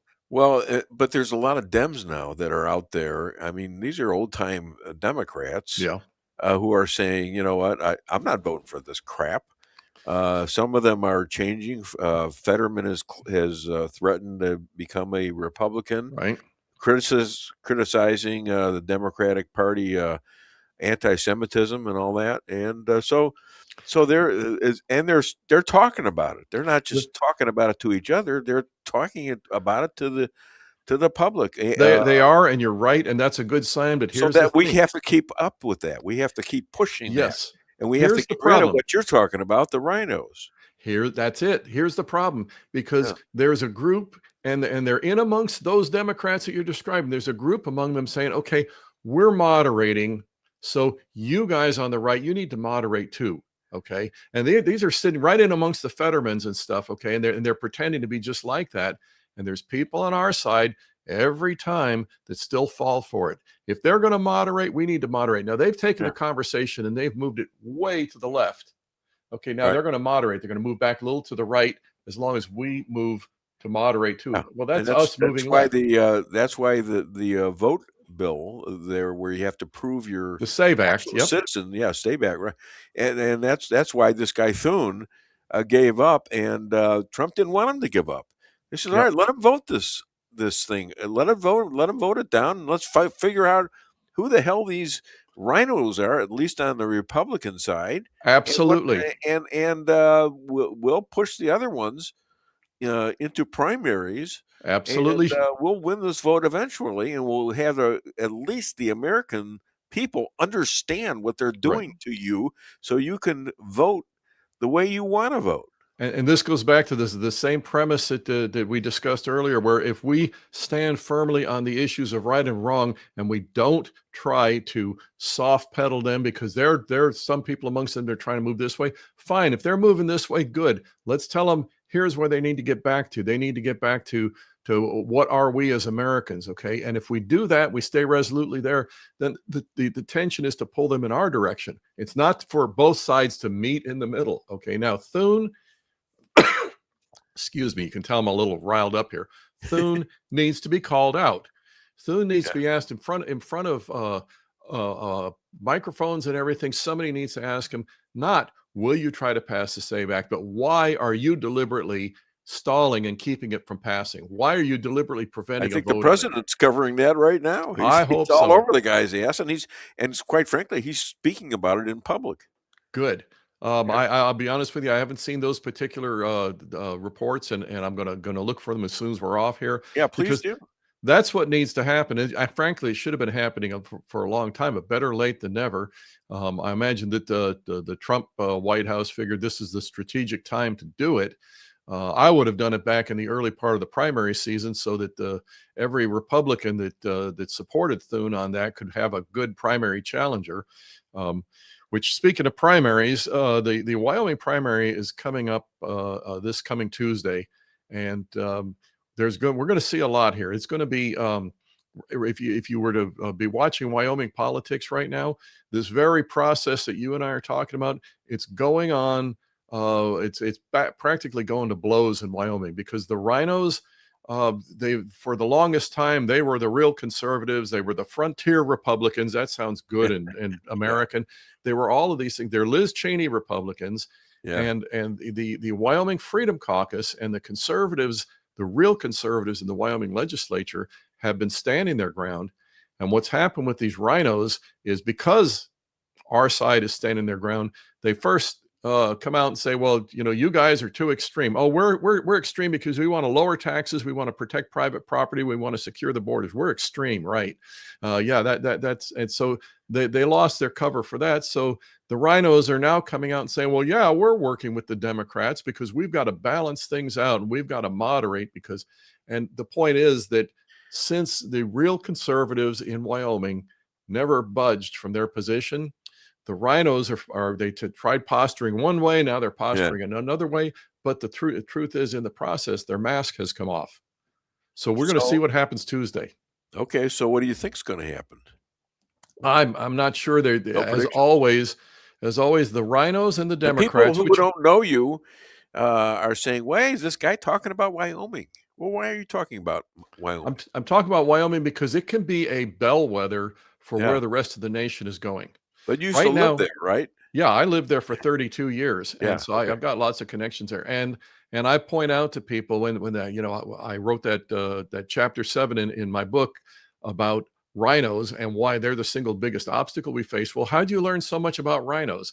The sad answer is everything I learned about RINOs, I learned from Wyoming Republicans, from the Republican establishment, the Good Old Boys Club in Wyoming. Because by the way, the book he's referring to is Rules for Defeating Radicals. You want us to put that on there?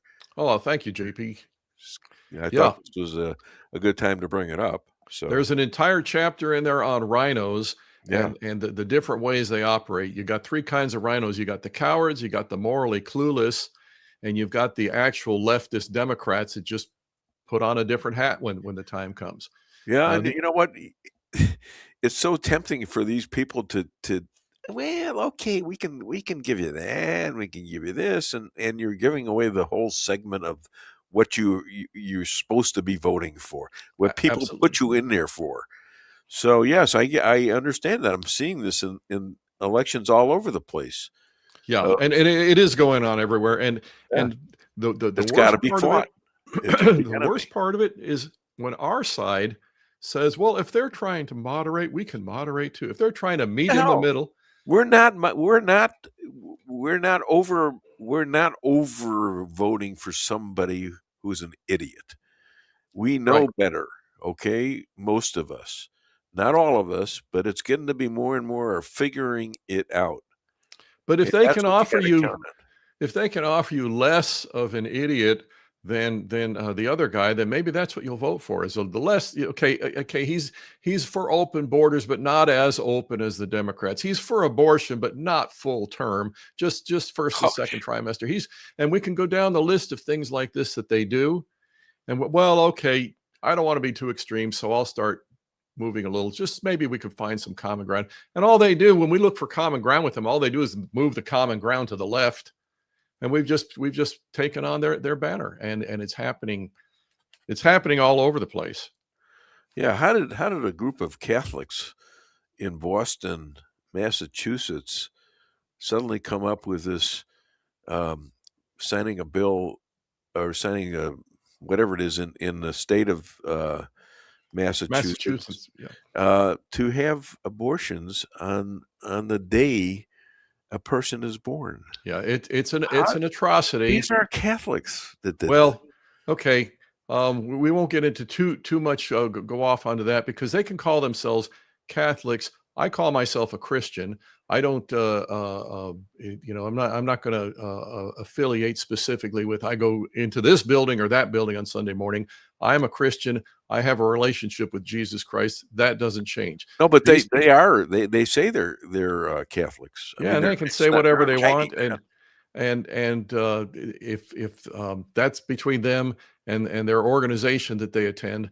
But the point being that we can look at the commandment, "Thou shalt not shed innocent blood," and you tell me if a baby that's just about to be born, that's going to be lying there in the crib, crying and giggling and whatever, and 2 minutes before that, you can literally dismember that baby, JP, and say that's okay. Play that bit about the baby in the womb. Okay, we're gonna play a little something that people ought to look at. I haven't played it in a while, and he's going to look it up. But Argentina's president, Javier Milei, just banned Muslim Brotherhood from Argentina. Now, is this happening around some countries that you know of, states or anything like that? This is what he's saying is, here's what we need to do. He's moving the discourse back to where it needs to be. You have evil terrorist Islamist organizations trying to come in and infiltrate and take over, and he's saying, no, we're not going to stand for it. You know what he is? He's a right-wing extremist, blah, blah, blah. He's doing, he's fighting for his society. He's protecting his country, which he took an oath to do. Just like every American president took an oath to do. Poland is doing that now, and suddenly England is getting jiggy with this. And, England, I hope they can turn back this tide, because England has given up so much ground. They're almost gone. Yes. Yeah, they are almost gone. Yeah. And I'll give you another example, Spain, and I meant to write down the name of the town in Spain. The town in Spain has just outlawed Christian holidays. Okay. Now let's go back to how they do this. Let's go back to the American education system. Okay, it was 1962, and based on an atheist complaint of saying the Lord's Prayer in classrooms, they outlawed, and they did it under the banner of separation of church and state, which is in the Constitution, which is not in the Constitution. That was a personal letter from Jefferson to a friend of his saying, separation of church and state means we will protect you from the state encroaching on your church. They took it, the Supreme Court flipped it, and they said it means Christians or religious people can't have any involvement of what they believe in the public square. Okay, so on that basis, they outlawed prayer in the public school. They eventually outlawed Christmas carols in the public school. And guess what? Now they're doing Islamic calls to prayer. Oh, yeah. So there you go. They've switched. Exactly. So they claim neutrality. Well, let's go back to one thing, and that's this. Was this down in Brazil? Yeah. This is, I don't know. Is that Brazil? I think it was Brazil. Yeah, I think so. Yeah. Take a look at this.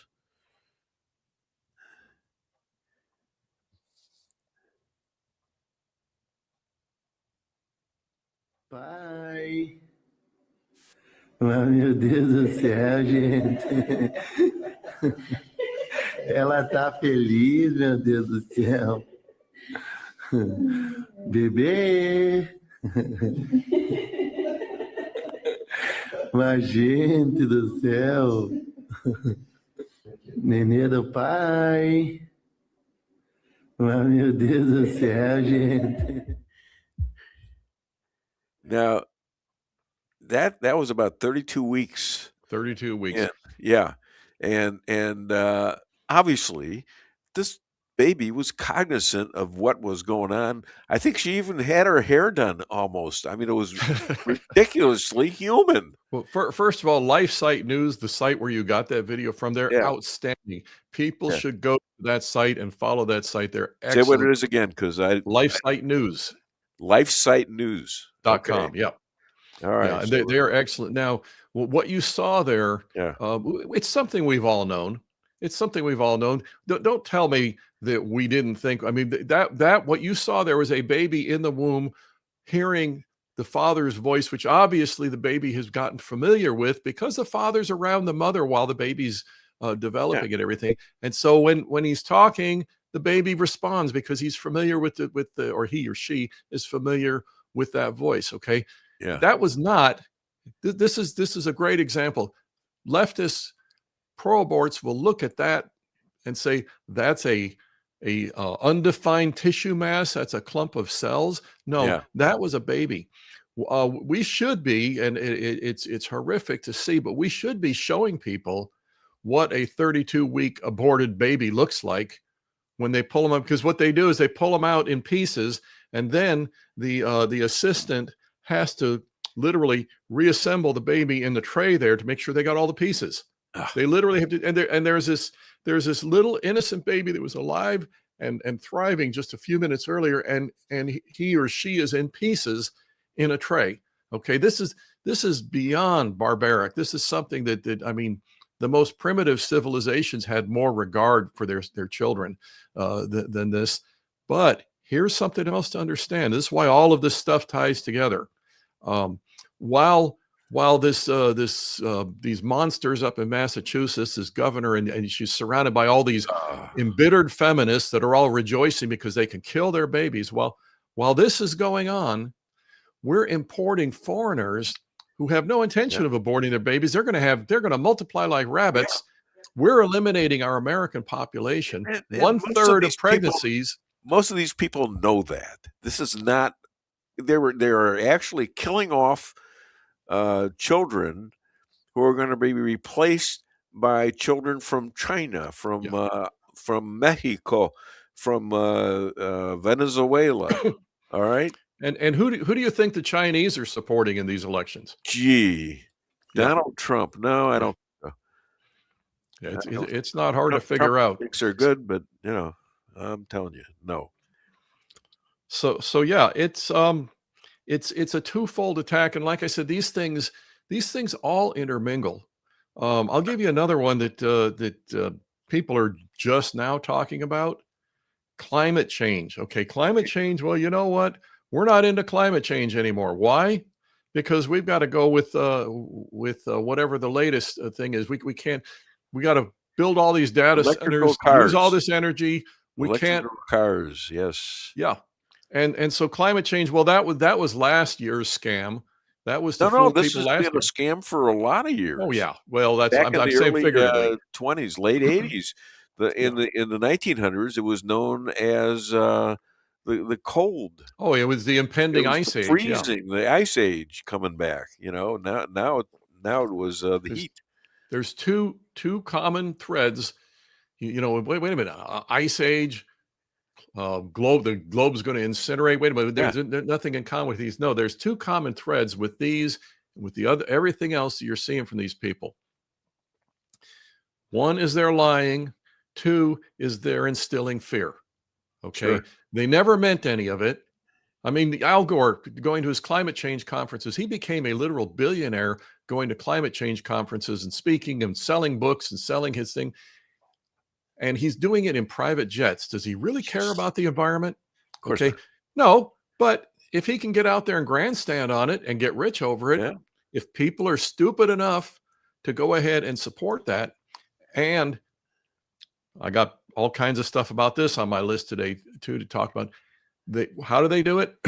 Education, American education. Yeah. There is the wolf in sheep's clothing in our midst, is American education, because you have leftists who've gone through leftist indoctrination in leftist universities, and we put them in the classroom and we send our kids to sit under their teaching for 30, 40 hours a week. And we wonder why our kids come out as leftists. Yeah, exactly.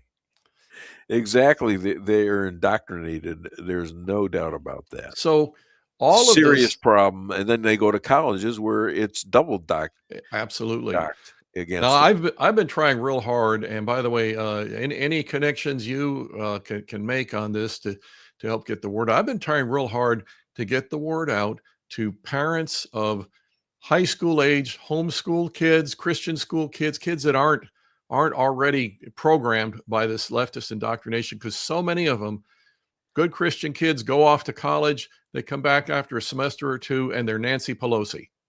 And what I'm trying to do is get people, and I'm talking about my book again, get people to get the book, get your kids to read it, go through it.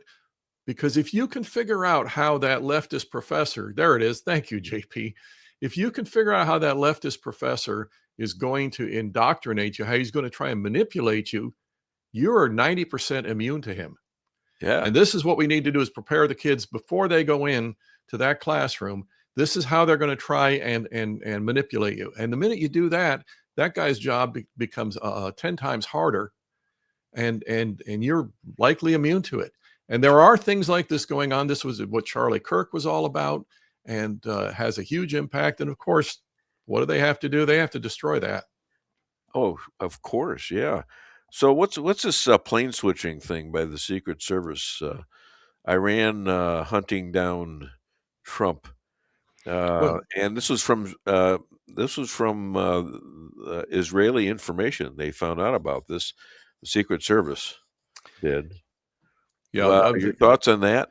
It's pretty obvious. Here's what that all goes back to now. As far as a particular thing with the plane, smart strategic move. The left, as always, the left is going to try and turn it into something bad on the part of Trump.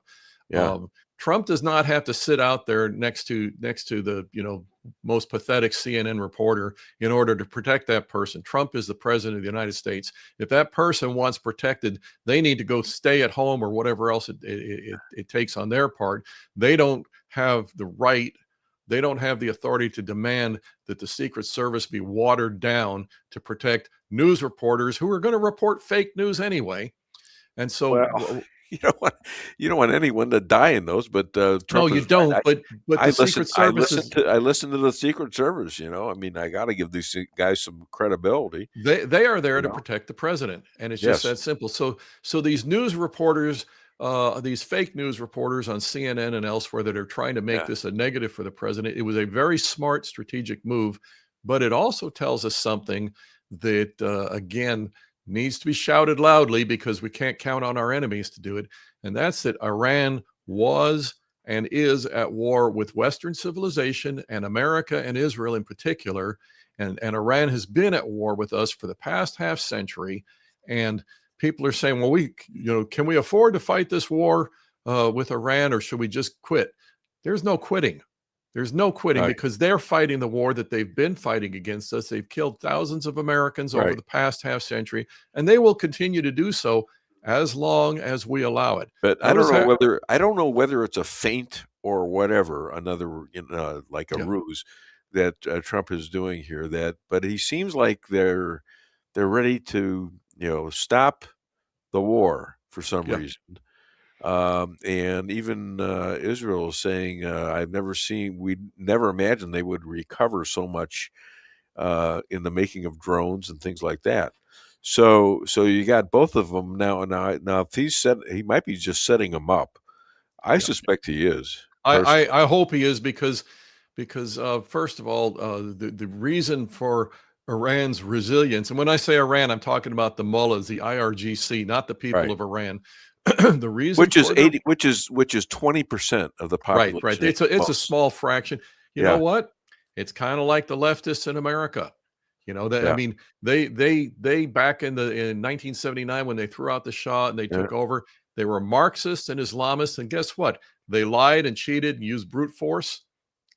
Wake up, America! Took control. Okay. The reason the Iranian Islamists are so resilient at this point is one thing. It's the CCP, Communist China. Communist China is not and has not been ever in a position to directly confront America, so they use proxies. Right. And Iran has been their most valuable proxy to attack Western civilization. And there is no like everybody's talking about, like maybe we can just quit this and we can all just kind of coast along. No, there's one of two things. We either fight the war and overcome them, or we end up essentially surrendering to them, and they're going to continue to attack us. Sure. Do you think that if Trump stops actually bombing and going after these people and securing the Strait of Hormuz, do you think that if Iran is in a position to take out Air Force One 2 years from now, do you think they're not going to try? Of course they will. Of course they will. That's why they need to be eliminated. There's no alternative. They want to. Guess what? We got my next guest is sitting there. So, did you ever hear of a guy named Walid Phares? I don't think so. You listen to the next guest too. He's pretty good. Is he right there with you, or is he waiting? No, he's waiting. He's waiting. Okay. It's fine. He's going to be on in 2 minutes. Well, hello, Walid. Buy my book. Okay. Yeah, he's got 13 books he wants you to buy. Oh, okay. Thank you, and JP. that book is blah blah. Let's see, Rules for Defeating Radicals. They're still at it. We still need to fight them. Yes. Other than that, where can people find you? Well, I've been on Facebook and Twitter, CG Adamo. I'd love to talk to people. If you're a leftist troll, I'm going to block you because you're a waste of time. Okay. Did you hear about the Italian chef who died? What color did he dye himself? He passed away. Oh. Passed away. What do you know from funny? He's got to get that. You'll know from funny, you bastard. No, don't put that one up there. Well, you never laugh at my stuff. What do I have to lose? When you tell a joke, I'll laugh. I promise. I told a joke. He keeps hiding your reaction. Why do you do that? Why do you put stuff in front of him? I have to do that to do the ba-da-bump. Oh, okay. Yeah. All right. Well, thank you so much. You guys keep fighting this fight. We've got to keep standing on truth. What is this now? That's from Mr. Walid. Walid. That's his Dr. bio. Walid. Oh, I get to read this while he's on. Yep. All right. Can I write my own bio? Yeah, sure. Okay, I'll do that. I'm not going to use it, but go ahead and do it. Have a great weekend, guys. God bless. God bless you too. Hi to your wife. Is it Leah? I think so. All right. Or Tia. Anyways, now we've got a gentleman who is, I'm just been passed a way to introduce him. His name, is Dr. Walid Phares. He was a foreign policy advisor to Donald Trump. He also advised members of Congress, a professor of political sciences, and author of 15 books. I gave him credit for 13 books. He must have written 2 books while he was sitting there waiting. including future jihad in Iran and U.S. policy. Please welcome to the Dave Weinbaum Show, Walid Phares. Wait. Hold it. Get me in the camera because I got to do this now. Yeah. He's the controlling. universal sign. You're very controlling. Did you know that? No. No, you didn't know that. Okay. How are you, my friend? I'm good. Thank you so much for inviting me again. And it Oh, was wow. a delight last twice. time. Yeah. This is ideal for me. You know, I mean, I'm learning a lot from you. Thank you. Thank you. So Iran and Trump maybe in a contest to stall each other out. It seems like the USA under Trump can wait them out, and yet we're beginning to wonder if there's some other reason that they stopped this war other than just waiting them out. What do you think? One, I'd like also to publicize about my book on Iran. Wait a minute. He was publicizing and asking me to buy a copy, so I will. And what do you think I'm going to do? Hang up on you, and you won't be able to push it? You could do that. You have that option. It would be very I don't short. want to do that. We're getting along fine. You know, we're both kind of like Middle Eastern people. Kinda, yeah. Levantine. We are Levantine. Yeah. So back to the subject you asked about. Yes. Look, we had opportunities between, let's say, January. I'm not even going back years in time, but we can. So the Iranian people rose in January. They lost 53,000 people. That's enormous. And the president, most recently, he confirmed the number of 53,000 people, which is not a good thing for the Islamic regime in Iran to acknowledge, because that would be 53,000 people. That's a genocide. That's a genocide. So it was a genocide. They were mostly unarmed. They were unarmed, those on the streets. Now, the Kurds in the mountains or elsewhere, they have their own personal, weapons. We can talk about it, but that's a genocide. Just a genocide before Hormuz, before even thinking of the nuclear program, is an entry to the international community, to the United States, to respond to that regime, just on the ground of genocide. And remember that the president said that he's very concerned, maybe not in the case of Iran, but in many other cases, of the genocide against Christians in Nigeria, in Syria, against minorities, against civil societies. So that should have been in a window where we could have engaged based on this. But what is important is every time the president offered a peace possibility through his envoys, through the connections, I call them the brokers of peace or brokers of agreement. The regime at first said, yeah, we are going to be negotiating, we're having talks. They took us to Pakistan, they took us to Switzerland, they took us to Oman. People were, jet setting all over the place. And then at the end of the day, what would they do? They say, we reject it. We want a better one. And then on the ground, they lob missiles and, the rest of the story. And we respond. We respond very good. The regime cannot defeat us, obviously. Neither the regime nor any other power on this planet. But what they can do is to waste our time. And I have been on national TV since February saying that is the strategy of the regime, to gain. We are now in August. I've mentioned before that if we reach July and we have not changed that regime, we're going to have to endure, that same struggle till the midterm. That's what they want. They want to get us to the midterm, hoping that because of the war is not achieved, done. And remember what the politicians of the opposition here, the Democrats and others, they're all over it. They're saying, oh, you have, you did not finish, you did not close. That is the Islamic regime plan, and they are executing it. We have one window, and the president probably started to work on it, is to send weapons to the Iranian people. It doesn't matter if the regime. Well, why don't you ask him? Because I have some. I'll call him right afterwards. He's right behind me. He's standing there right behind me. Yeah. No, absolutely, absolutely. Look, you're a little naive, aren't you? If you, I don't want to. I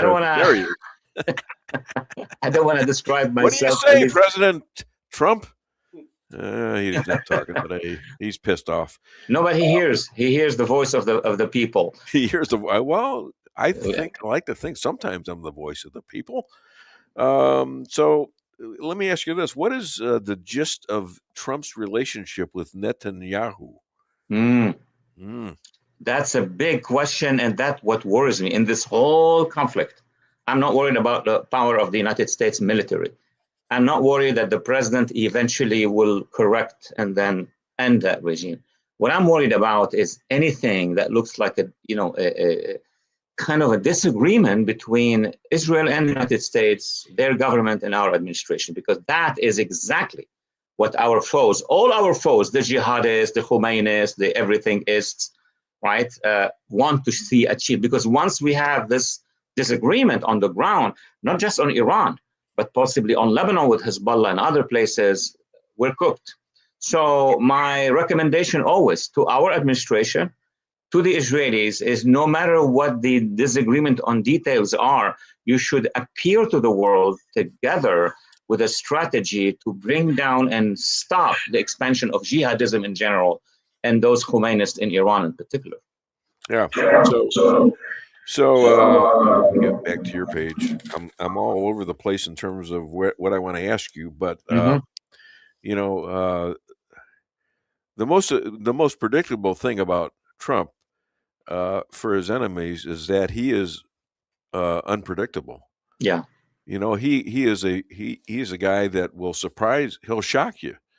And you know, he'll say nice things about you. He'll not general, but G in China, and he'll say great things about Iran getting with him and stuff like that. And then when it goes off, you'll never know when he's going to hit you. So aren't they a little nervous about that? Do they get that, or do they think they just got him over a barrel? There is a wisdom, excuse me, in Washington that says that the president is unpredictable and therefore the enemy are concerned. It's true, tactically speaking. So they don't know when he changes his mind overnight and then he comes and they hit them. That's tactical. Strategically, they kind of know that the United States in general, and not the president, the lobbies around the president are doing their job in trying to stop the president from continuing any battle. I'm being very honest here. Like in Lebanon, Israel was very close from shutting down Hezbollah, one way or another. They received pressure from the administration, wait for us to finish our deal. So somebody in Iran is in control of that valve. And the same could be said about our negotiations with the Islamic regime. About what, 6-7 times we were very close from crumbling the regime, and we stopped and we went to the table of negotiations. Now, the president can, at any time, defeat that regime, at any time, even 1 week before the midterm elections. But there are pressure groups in Washington representing very high financial interests who put a lot of pressure on him. And then, of course, Secretary of Defense, Secretary of the State will tell him, no, this regime we cannot trust. So they are back and forth inside Washington. And what the regime is afraid of is that sometime, at one point, the president is going to say, yes, I don't like that regime. I don't trust them. And he did already say it. He's already said that, yes. But I wish this was happening in So April. they're not That's the doing only what difference. he expected them to do. And therefore, he should act. He should come back and get him when they're thinking they got him. And right now, it looks like they're thinking it's not the only Straits of Hormuz. They have this other thing down by Israel. Yeah. You know? Oh, they have the other strait in the Red Sea, Bab el-Mandeb. The Navan or something like that. What is it? Yeah, that one. Yeah, exactly. Bab el-Mandeb is equivalent to Hormuz, but it closes on 60% of world oil, not just on 30%. Yeah, well, okay, it's a big deal because and Iran's going for that with the help of the Houthis. Yeah, you know, Houthi and the blowfish. Who knew? Yeah, Houthis. I like Houthis. Oh, I'm sorry. Houthis. You know, quoted me that the rabbi goes on my show, Rabbi Moshe Rothschild. You don't know. Uh-huh. Do you know? What's her name? Damn. The gal from Lebanon.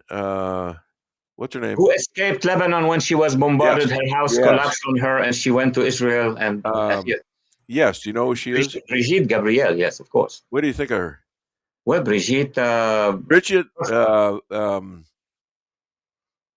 Gabriel. Yeah.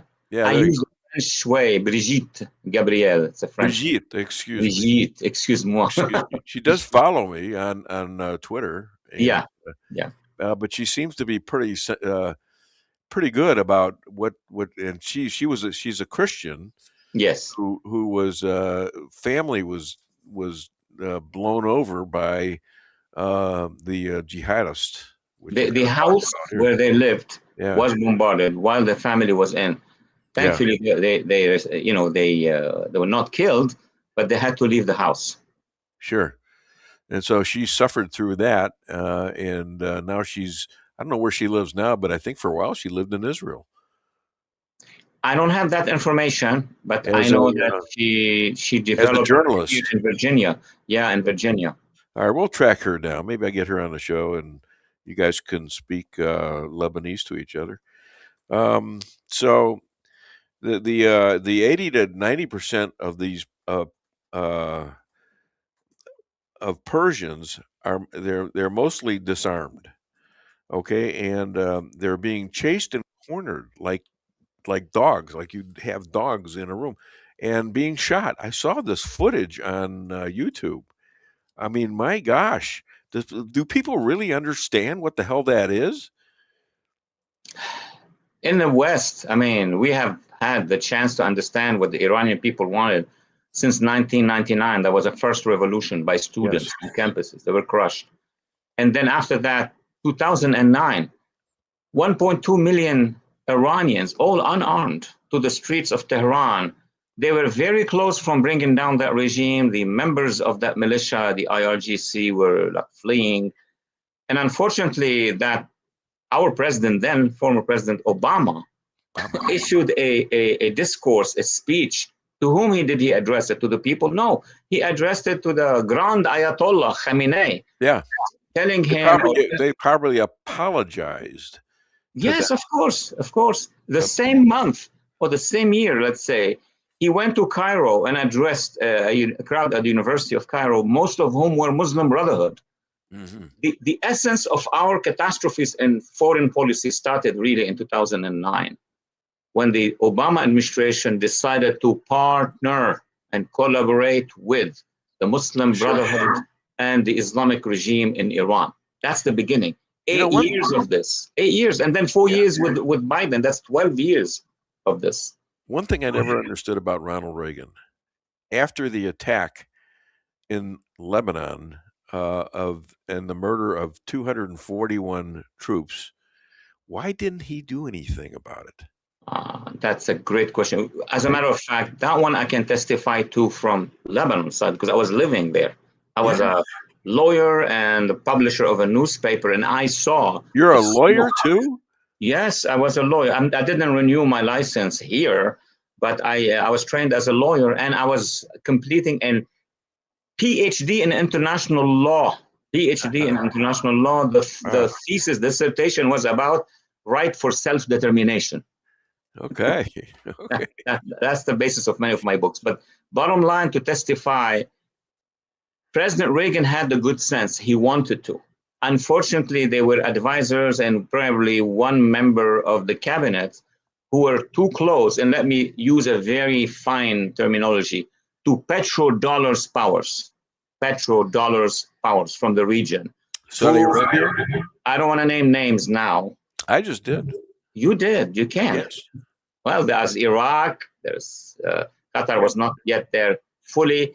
Libya at the time. Anyway, the power of these jihadi petrodollars at the end of the day convinced the president that you should not engage more because the Soviet may do this, and because, in fact, it was a manipulation, and he withdrew U.S. troops. He had inside Lebanon, the entire Mount Lebanon, a free Christian plus Druze enclave, who were with him. And he had the Lebanese army with him. And he made that decision to withdraw. That should have been the year. Let me just say that didn't that encourage them right from the get-go, the Muslim Brotherhood really liked that and just went with saying, yeah, we can make this work. We can make this terrorism work. I'm glad you mentioned this.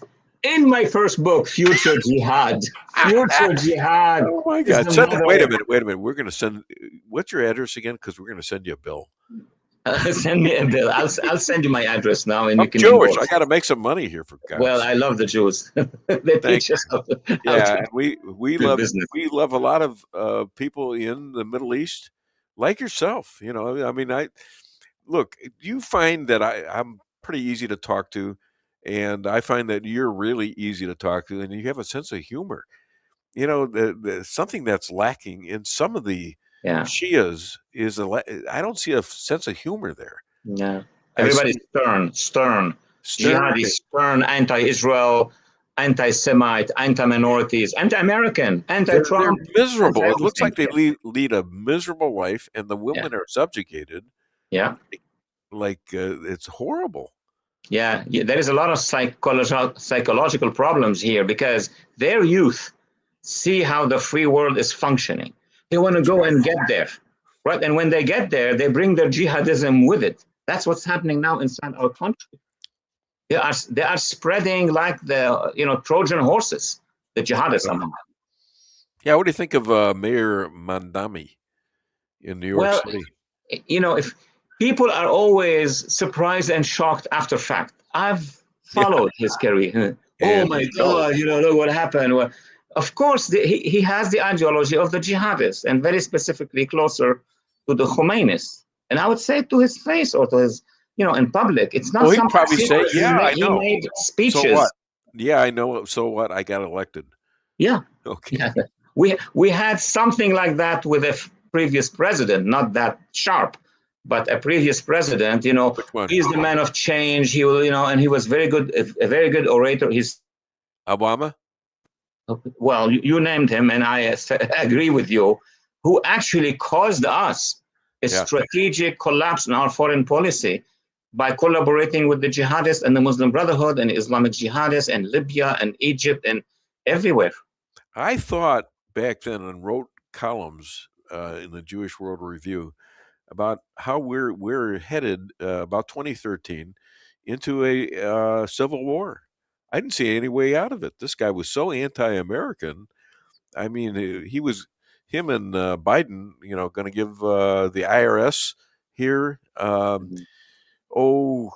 guns for us to turn on us if we disagree with them or something, and probably, have us checked on our votes on who we're going to vote for and things. Yeah, it was turning into a joint Islamist, jihadist, Trotskyist, Stalinist regime. Yeah, and they're winning right now. They're winning. Now we're going to have to see what happens in these elections because people are up on this stuff, and even some of the Democrats are threatening to leave the party or have left the party. You're familiar with Congress because you were a counselor to them. Is that right? Yes, absolutely. For many years. What do you think is happening right now in our political soap opera here, where every time something happens, they're taking another step closer to communism? Look, they are neo-communists. They're not even the real Marxist-Leninists of the Cold War. They were bad, but they would have never accepted to be the allies of jihadist Islamists. I mean, the Soviet Union occupied jihadist Afghanistan. They had their war there. Jihadists attacked Russia and Soviet Russia many times. Now, what has been happening, that's by itself a big subject. The money from Iran deal, from the Islamic regime, from the Muslim Brotherhood, and the regime who fund them, that money has attracted many dissidents from the Communist Party of the 90s. And that's why we see an alliance, an axis. Everybody knows that there is an axis between far left and the Islamists. The far left think that they are controlling the Islamists. Oh, no. It's the jihadists who are controlling them. Because they are, chanting jihadi chants and they are pushing for a world caliphate by backing the jihadists. So they will settle among themselves, but after they defeat us. It will happen, well, but that's not going to happen. You got a lot of Christians out there who think they're safe, and they're not. And they're next, and they're getting hit, like you said, in places like Africa, Nigeria, everywhere, Sudan. everywhere. Yeah. Yes, everywhere they're getting hit, and it's gotta be. They got to be looking at this and saying, I think there's a problem here. You know, the evangelist Christians seem to be, talkable too, and they seem to be pro-Israel for the most part. I don't know how you get to be anti-Israel or anti Jesus, since Jesus is their savior. I mean, do you ever think about that? Especially some of the Catholic doctrine. If you hate Jews, and Christ was a Jew, and we all know he was Jewish, and he never said he wasn't Jewish. Maybe he had a few arguments with some of the uppers, as my son just popped in. So you wonder what they're thinking about. Anti-Semitism is not just Western. It started actually by the Muslim Brotherhood and by all the jihad. They started the thing. Think it was before that. It was before that. No, anti-Semitism historically, of course, before even Islam. Look at the Inquisition in Spain. Yeah. Started what? In 1545 or something like that, and lasted for 300 till the 1830s.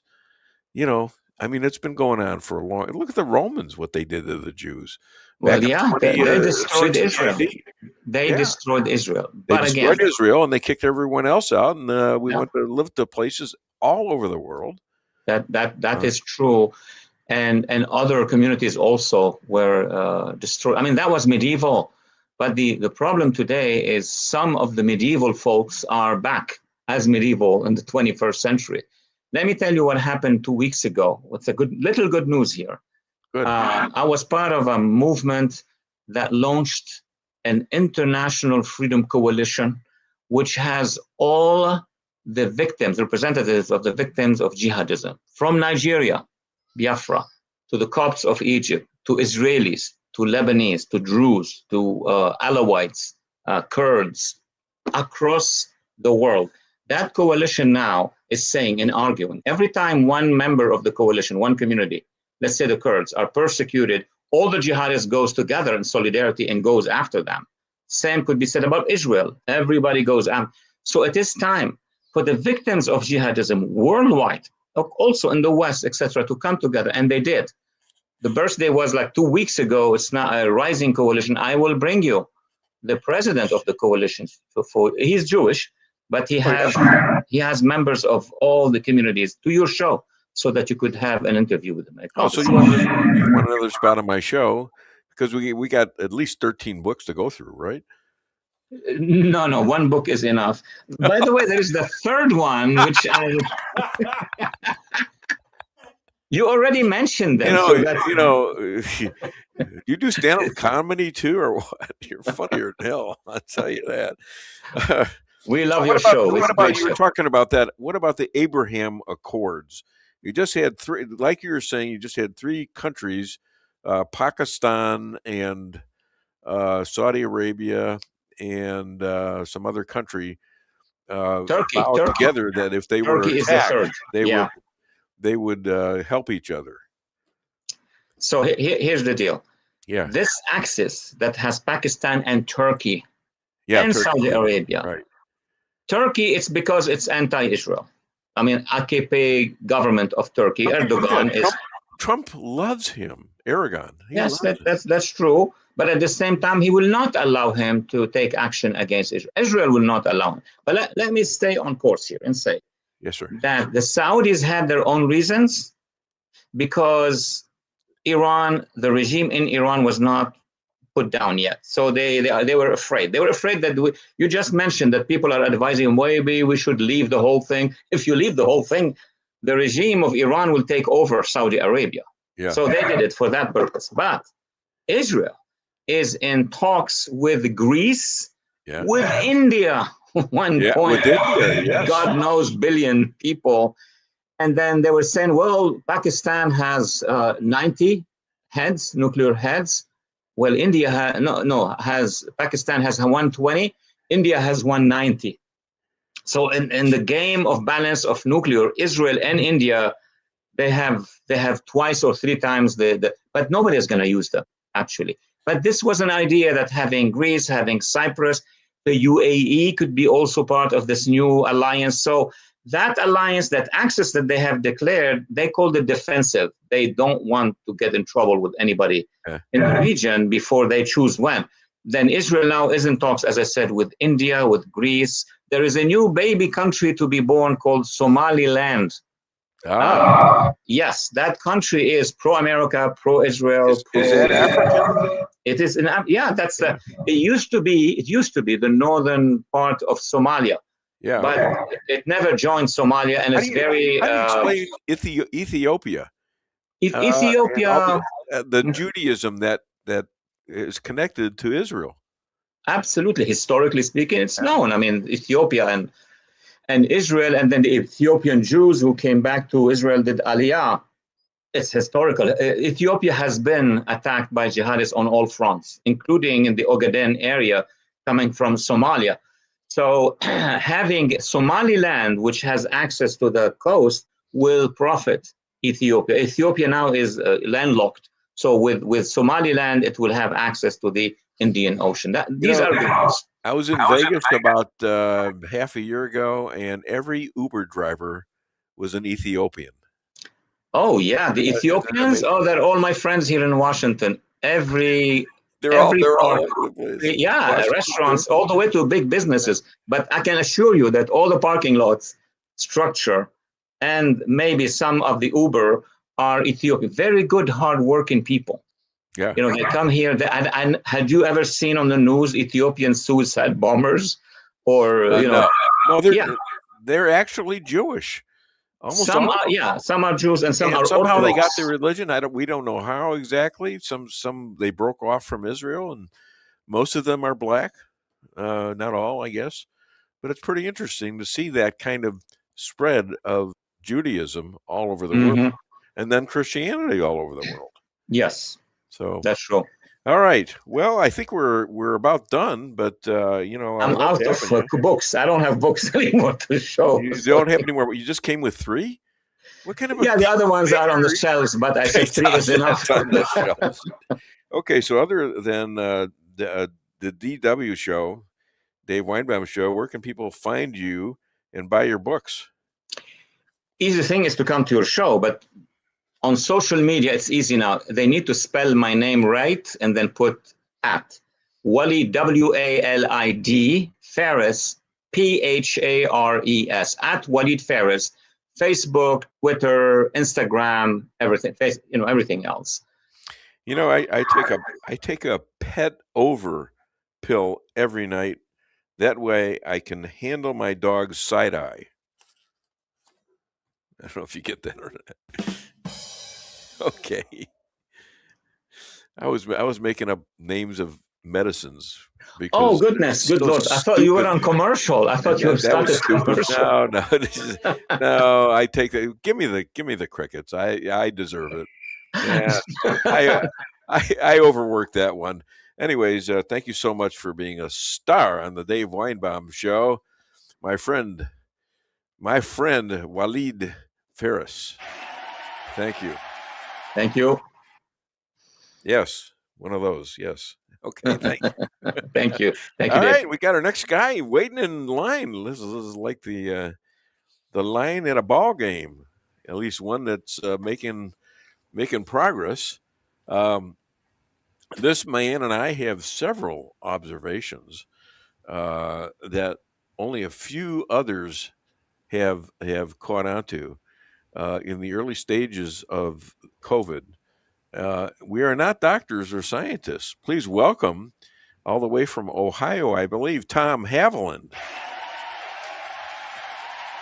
Tom, you want to go over that seemingly kumbaya moment when we talked the other day about the I think that, you know what, I think this guy's listening in. I don't blame him either. The last guy he's listening in. No, you don't have to cut him off.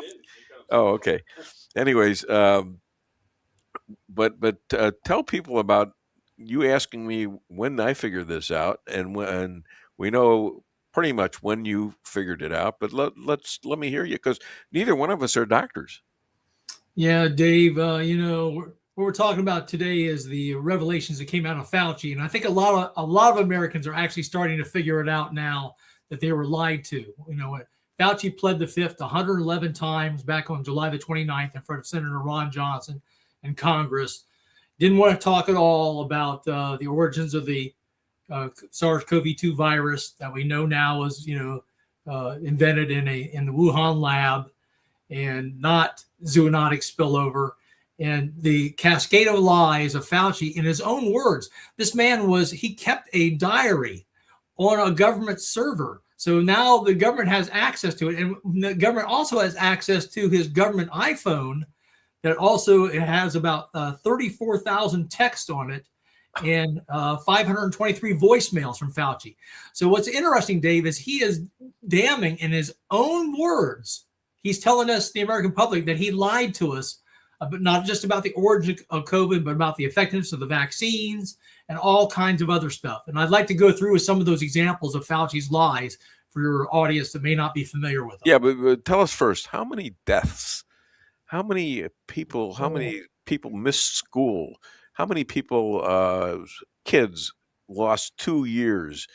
How many people were fired, like yourself? How many people were damaged by this? So many Americans were affected, Dave, and people worldwide. In terms of the death toll, we believe worldwide about 17 million people have been killed by these mRNA vaccines. Edward Dowd, as you know, has done work from a completely different angle. He's taken a look at death and disability data in the insurance industry. And the insurance industry showed, for example, in the years 2015 to 2019, we had a steady amount of 30 million American workers every year that were disabled, that are of working age. So that number was very steady at 30 million, was not going up. And then starting in 2021, not 2020, when the COVID virus came out, but in 2021, after the rollout of the vaccines, that number of disability people started rising at 1 million per year. So right now it's at 36 million. So 6 million extra Americans have been damaged by the COVID-19 vaccines. That's how damaging. We believe about 1 million Americans have actually passed away from the vaccine. And like I said, about 6 million Americans of working age are now permanently disabled by the vaccine. That's how horrific this thing has been, Dave. Now, I don't know if this for a fact, but were there a lot of the government, were they given exemption? No, they were coerced. The federal workers, the military. I was actually working at Wright-Patterson Air Force Base, Ohio. Yeah, you were working for the government, weren't you? Yeah. And the military was being pressured to take the shots. Most of them did. Over 90% of the military officers and enlisted took the shots.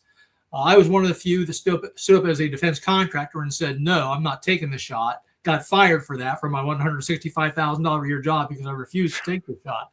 Wow. So, but I'm glad I didn't. I'd do it again in a heartbeat. What was the big deal for you? What was the thing that made you say, I'm not doing that?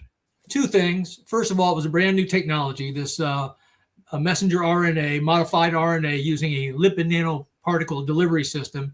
It was the first time it was ever being used on humans. I'd already done research. Our CDC wasn't putting out good information, but their counterpart in England was. And they had showed by the fall of 2021, when these mandates came out to take these vaccines in the military, that already hundreds of thousands of breakthrough cases of COVID were happening in England amongst the fully vaccinated. So we knew that by then it wasn't stopping you from catching or transmitting COVID. So the need for mandates goes out the window. We also knew that they were violating the Nuremberg Code. They didn't know what was going to happen in terms of side effects terms of how many injections you're going to have to take. At that time, they were just coming out and saying, hey, you're going to need to take some boosters. When they first thought, only 2 shots would do it for you. Oh. So nobody had informed consent. So they violated the Nuremberg Code. The data was showing that the shots were not working. So I said, I'm not taking these things. I'm glad I did. So now here we are in 2026. Yeah. And they're still giving shots out. I know. What the hell was that? Well, people have not caught on until now to Fauci's lies. How could these CVS? All the people that are doing this are like they're the farmers. They're the big farmers, and we go to the store and they advertise giving these shots. They're ignorant, Dave. They don't understand the amount of deceit that was committed on them by Fauci, Birx, Walensky, and others. Let me read to you a few things that happened, okay? Sure. This is out of Fauci's own diary. Now, I'm putting on my reading glasses, so I want to make sure that I quote him exactly. Okay. I got mine too, but I'm not reading anything significant. So. Okay, in February 1st of 2020, okay, remember, that's when the COVID was first hitting us, right? The virus hit us in late December of 2019 into 2020. January is when we started to see our first cases here in the U.S. The vaccine didn't come along until December of 2020, later on that year, and then 2021 is when most people got their shots. But on February 1st of 2020, Fauci had a phone call with a dozen scientists to discuss the emerging virus. And in his notes, he talked to 10 of these 12 scientists, Dave. 10 of the 12 on that call said they felt that the lab leak theory was happening, was possible, that there was an assertion of the virus. How many was that again? 11 of 12? 10 out of the 12. 10 out of 12. And here's what Fauci wrote in his diary. Yeah. The exact words. They bring up the possibility that this could have been deliberately inserted and either accidentally released or deliberately released by a crazy person in the lab, the former being the most likely. Fauci wrote after that call. And here's what else he wrote. He said, now we know the market was not the source, It was the amplifier. So Fauci's admitting in his own words that the lab leak theory was probable, not possible, but probable. And then when it, down the street, when in the wet market is where probably people then started to catch it more and expand the outbreak, but that it started with a man-made virus in the lab. However, that's exactly the opposite of what he was telling us on TV. He was going on television saying that the lab leak theory was far-fetched. So he was out and out lying when he knew do differently. And what's interesting, Dave, is two of the people that were on that call, two of the scientists, are Christian Anderson and Eddie Holmes. Mm-hmm. And they're known for writing what was called the proximal origin of SARS-CoV-2 paper that appeared in Nature in March of 2020, just a month later. Originally on the call, those two gentlemen said they thought the virus was created in the lab. But then Fauci got them to change their tune and write this paper that said that it was zoonotic spillover from a bat in the wet market. Now, how did he get them to lie? What do you think how it got them to lie? It has to be money involved. Exactly. Oh my God, I got it on the first one. Yes. Ding, ding, ding. Hey, give me a little love. Yeah, ding, ding, ding. Yeah, hello. Christian Anderson, Dave, he received an $8.9 million federal grant from Fauci's NIAID organization, and that was in May of 2020. Then he got another one for $12.8 million to establish a research center. So he got $20 million from Anthony Fauci to change his story from it's probably a lab leak to, oh no, it's the bat in the $20 million. It's not from Fauci, it's from the government, isn't it? Exactly. Yeah. And it's that's our our money. taxpayer money. Yeah. Taxpayer money. Yeah. Yeah. We were being deceived and we were paying for the deceit. And we paid $20 million to Christian Anderson. Well, let me ask you this. For those who still love Fauci, and my doctor loved him right till the end, right before I fired him, or don't know about him, he just gave all of us the finger by taking 111 Fifth Amendment answers in the Senate. I mean, just where does this guy go from here? Yeah, what was funny was he bragged before. He said, "Oh, I'll answer any question. I have nothing to hide." He now all of a is sudden, wait a minute. He is the science. Yeah. Right? He is the science. Well, let me give you another example of how he lied, Dave. He pushed for school closures while he actually denied involvement in it. He insisted he had no role in the prolonged school closures. Yet in his own diaries, again in his own words, Dave, he said he told New York City Mayor Bill de Blasio and California Governor Gavin Newsom's Chief of Staff Ann O'Leary on March the 15th of 2020, again at the very beginning, to shut down the schools. And they did. They shut down, and they kept keeping more than 7 million kids out of the classroom, and then for a year or longer, and then setting the chain of reaction to school closures that took place across the country. Then, meanwhile, he goes on an ABC show called This Week in October of 2022, and he says he had nothing to do with the school closures, and he insisted that he always said that, oh no, we've got to do everything we can to keep the schools open. Again, he's lying, and he catches himself in a lie in his own words, in his own diary notes. How do you think do you think this guy's going to commit suicide or something? I got a feeling that he's been so wrong and so obviously wrong and so criminally easily proven. I wonder if this guy's going to be around long. I don't think he loves himself, Dave. He might be going to. He might love himself, but if he wants to survive, he better go into hiding somewhere. Well, that's the good news is even though he got this presidential pardon from Joe Biden, states attorney generals all over the country are starting to go after Fauci because he's not immune from state prosecution. Sure. Here's another example of his lies. He stifled any disclosure of the vaccine's ineffectiveness. And this is really interesting because in August of 2022, Rochelle Lewinsky, who was the director of the CDC at that time, she came on CNN and told Wolf Blitzer and the American people that the COVID vaccines that were being distributed then were not stopping people from catching or transmitting the virus. Now, they plan to put out a statement at the CDC at the same time that said talked about the absolute lack of efficacy of the vaccines against infections and transmissions.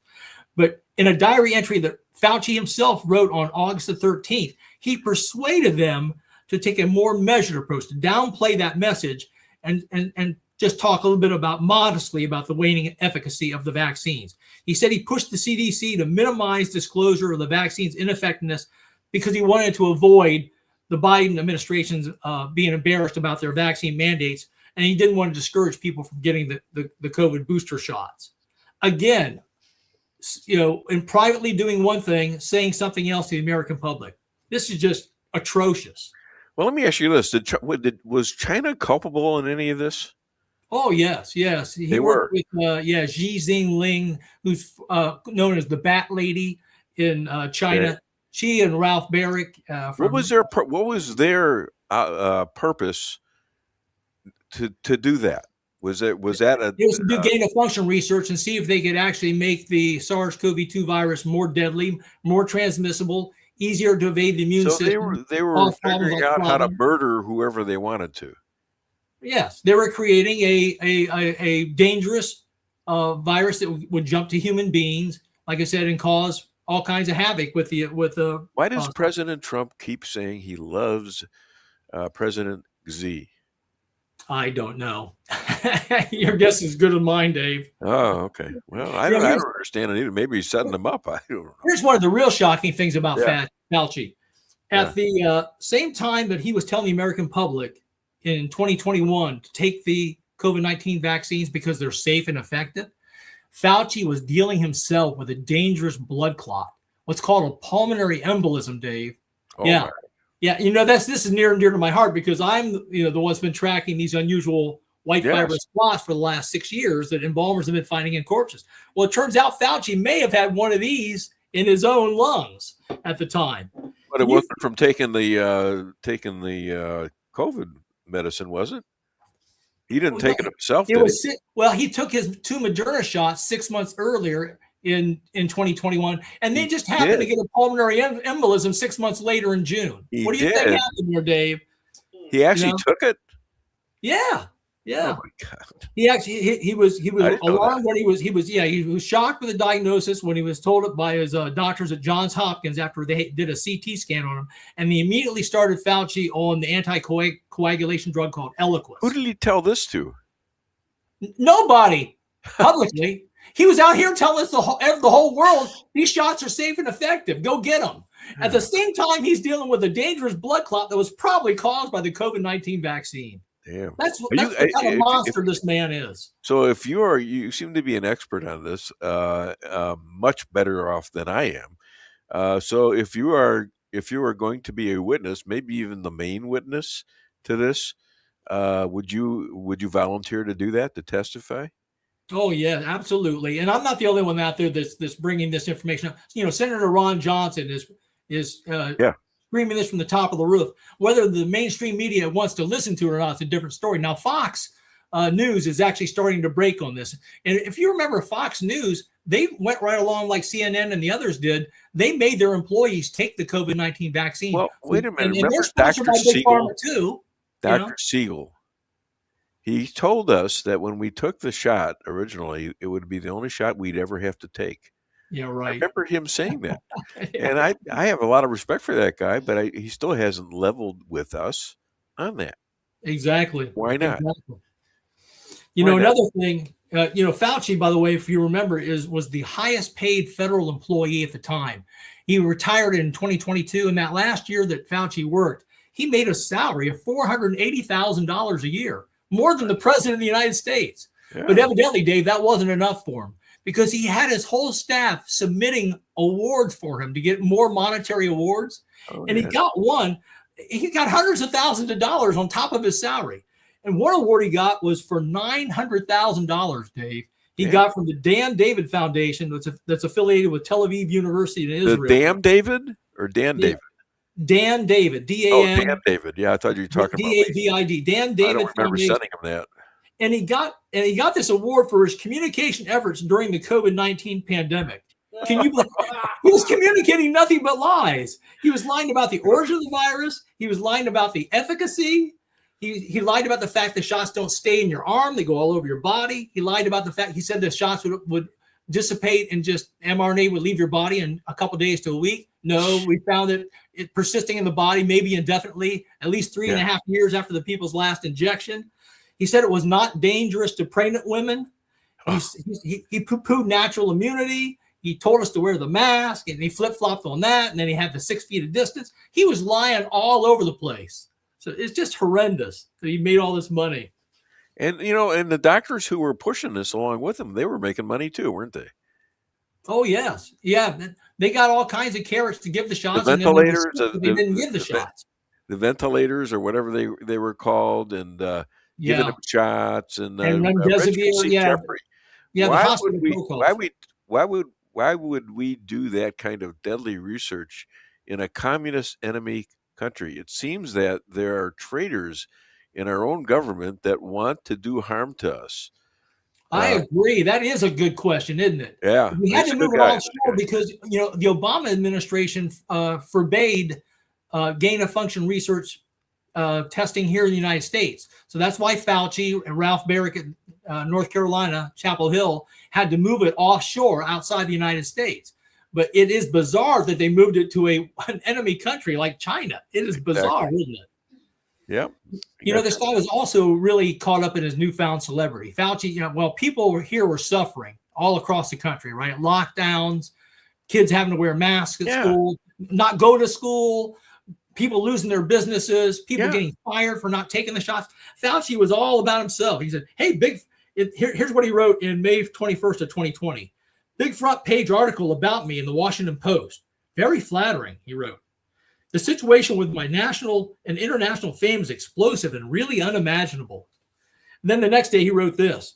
The press is going wild with me. He also has in his notes, Dave, a February of 2021 conversation that he had with a phone call with Barbara Streisand. Yeah, I was just thinking about it. With all the oh my. He was the biggest star of the world. He must be really mentally ill. He was St. Fauci to some people, wasn't he? I think that but the mask is coming off now. Americans are finding out now and it's funny because it's in Fauci's own words. That's what's so damning about all this. Yeah. Now, in addition to the diary of all his emails, just this last week, just a few days ago, they've recovered the iPhone, the government issue iPhone that Fauci used. Oh. And that's got a treasure trove of information on it too, we believe. Wow. And there was like I said, he had 34,000 texts that were recorded on that government issue cell phone to Fauci and 522 voicemails. And one of the ones that's getting the most popular eyeball right now is a conversation, a text exchange that he had with Vivek Murthy, who at that time was the Surgeon General of the United States, and Rochelle Lewinsky. And this took place on the 25th of January in 2021. So remember, the shots are just rolling out, right? They started in December and they were just rolling out to the mass populations in January 25th of 2021. And here's what Murthy said in the conversation. He texted this. He said, this is the Surgeon General.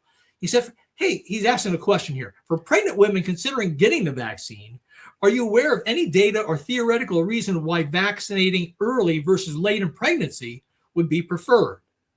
And Fauci answered him. He said, he wrote, there are no data or theoretical reason to believe that vaccinating early versus later in pregnancy would be preferred. And then he added, yet some people, even female health care professionals, feel concerned about injecting a genetic vaccine very early in pregnancy.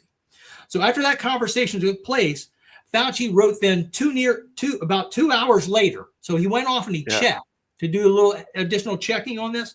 He said nearly 2 hours later, he wrote this text. Like I said, this is exactly in his own words. Again, on 25th of January in 2021, he wrote, I asked around a bit more, and another issue came up that you need to be aware of.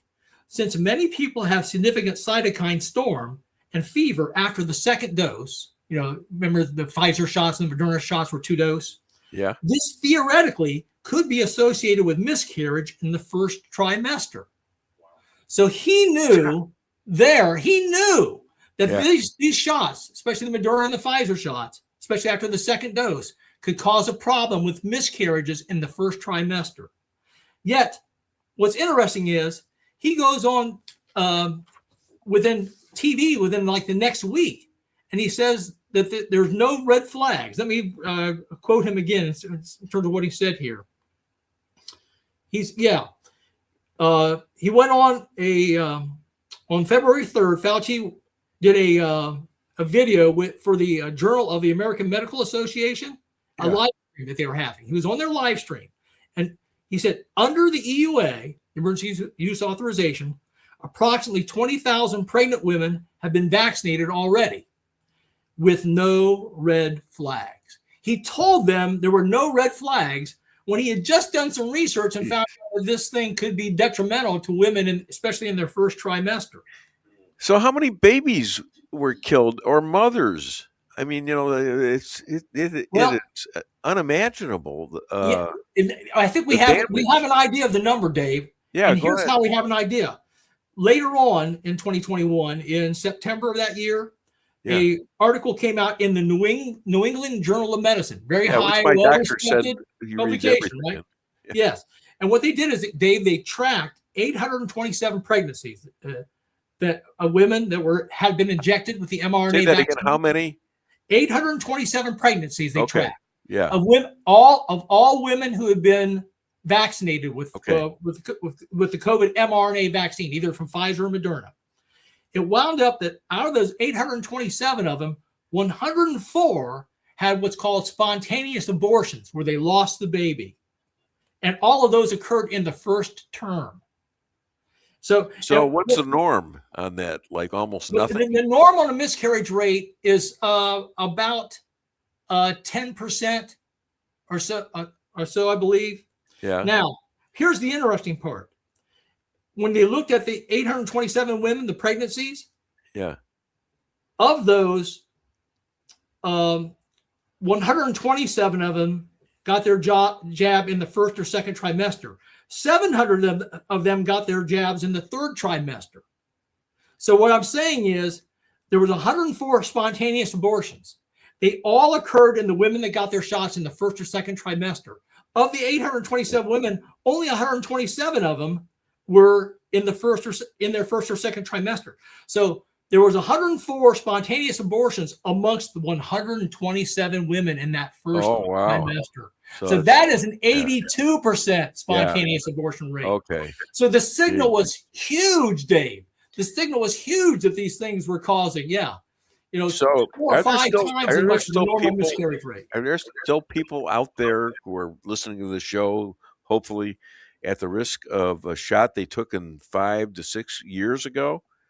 I mean, do these things live that long, or do they eventually go and fade out?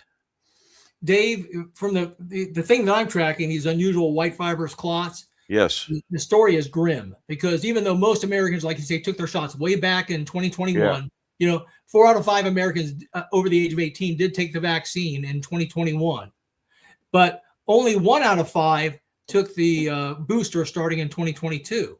So, but even though most people stopped taking their boosters way a long time ago, the embalmers around the world are still seeing these unusual white fibrous clots in about 20% of their corpses in 2026, this year.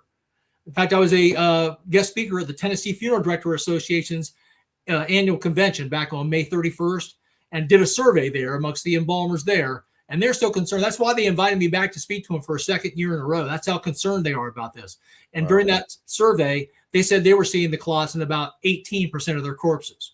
So, and a lot of these things had been lied about in terms of what the person died from. There was heart attacks and there was all sorts of things. Right. The guy fell on his head and killed himself, and really it was from the shots. I know. I'm curious. JP, do you have anything to say about JP? Yes, he wanted to say something.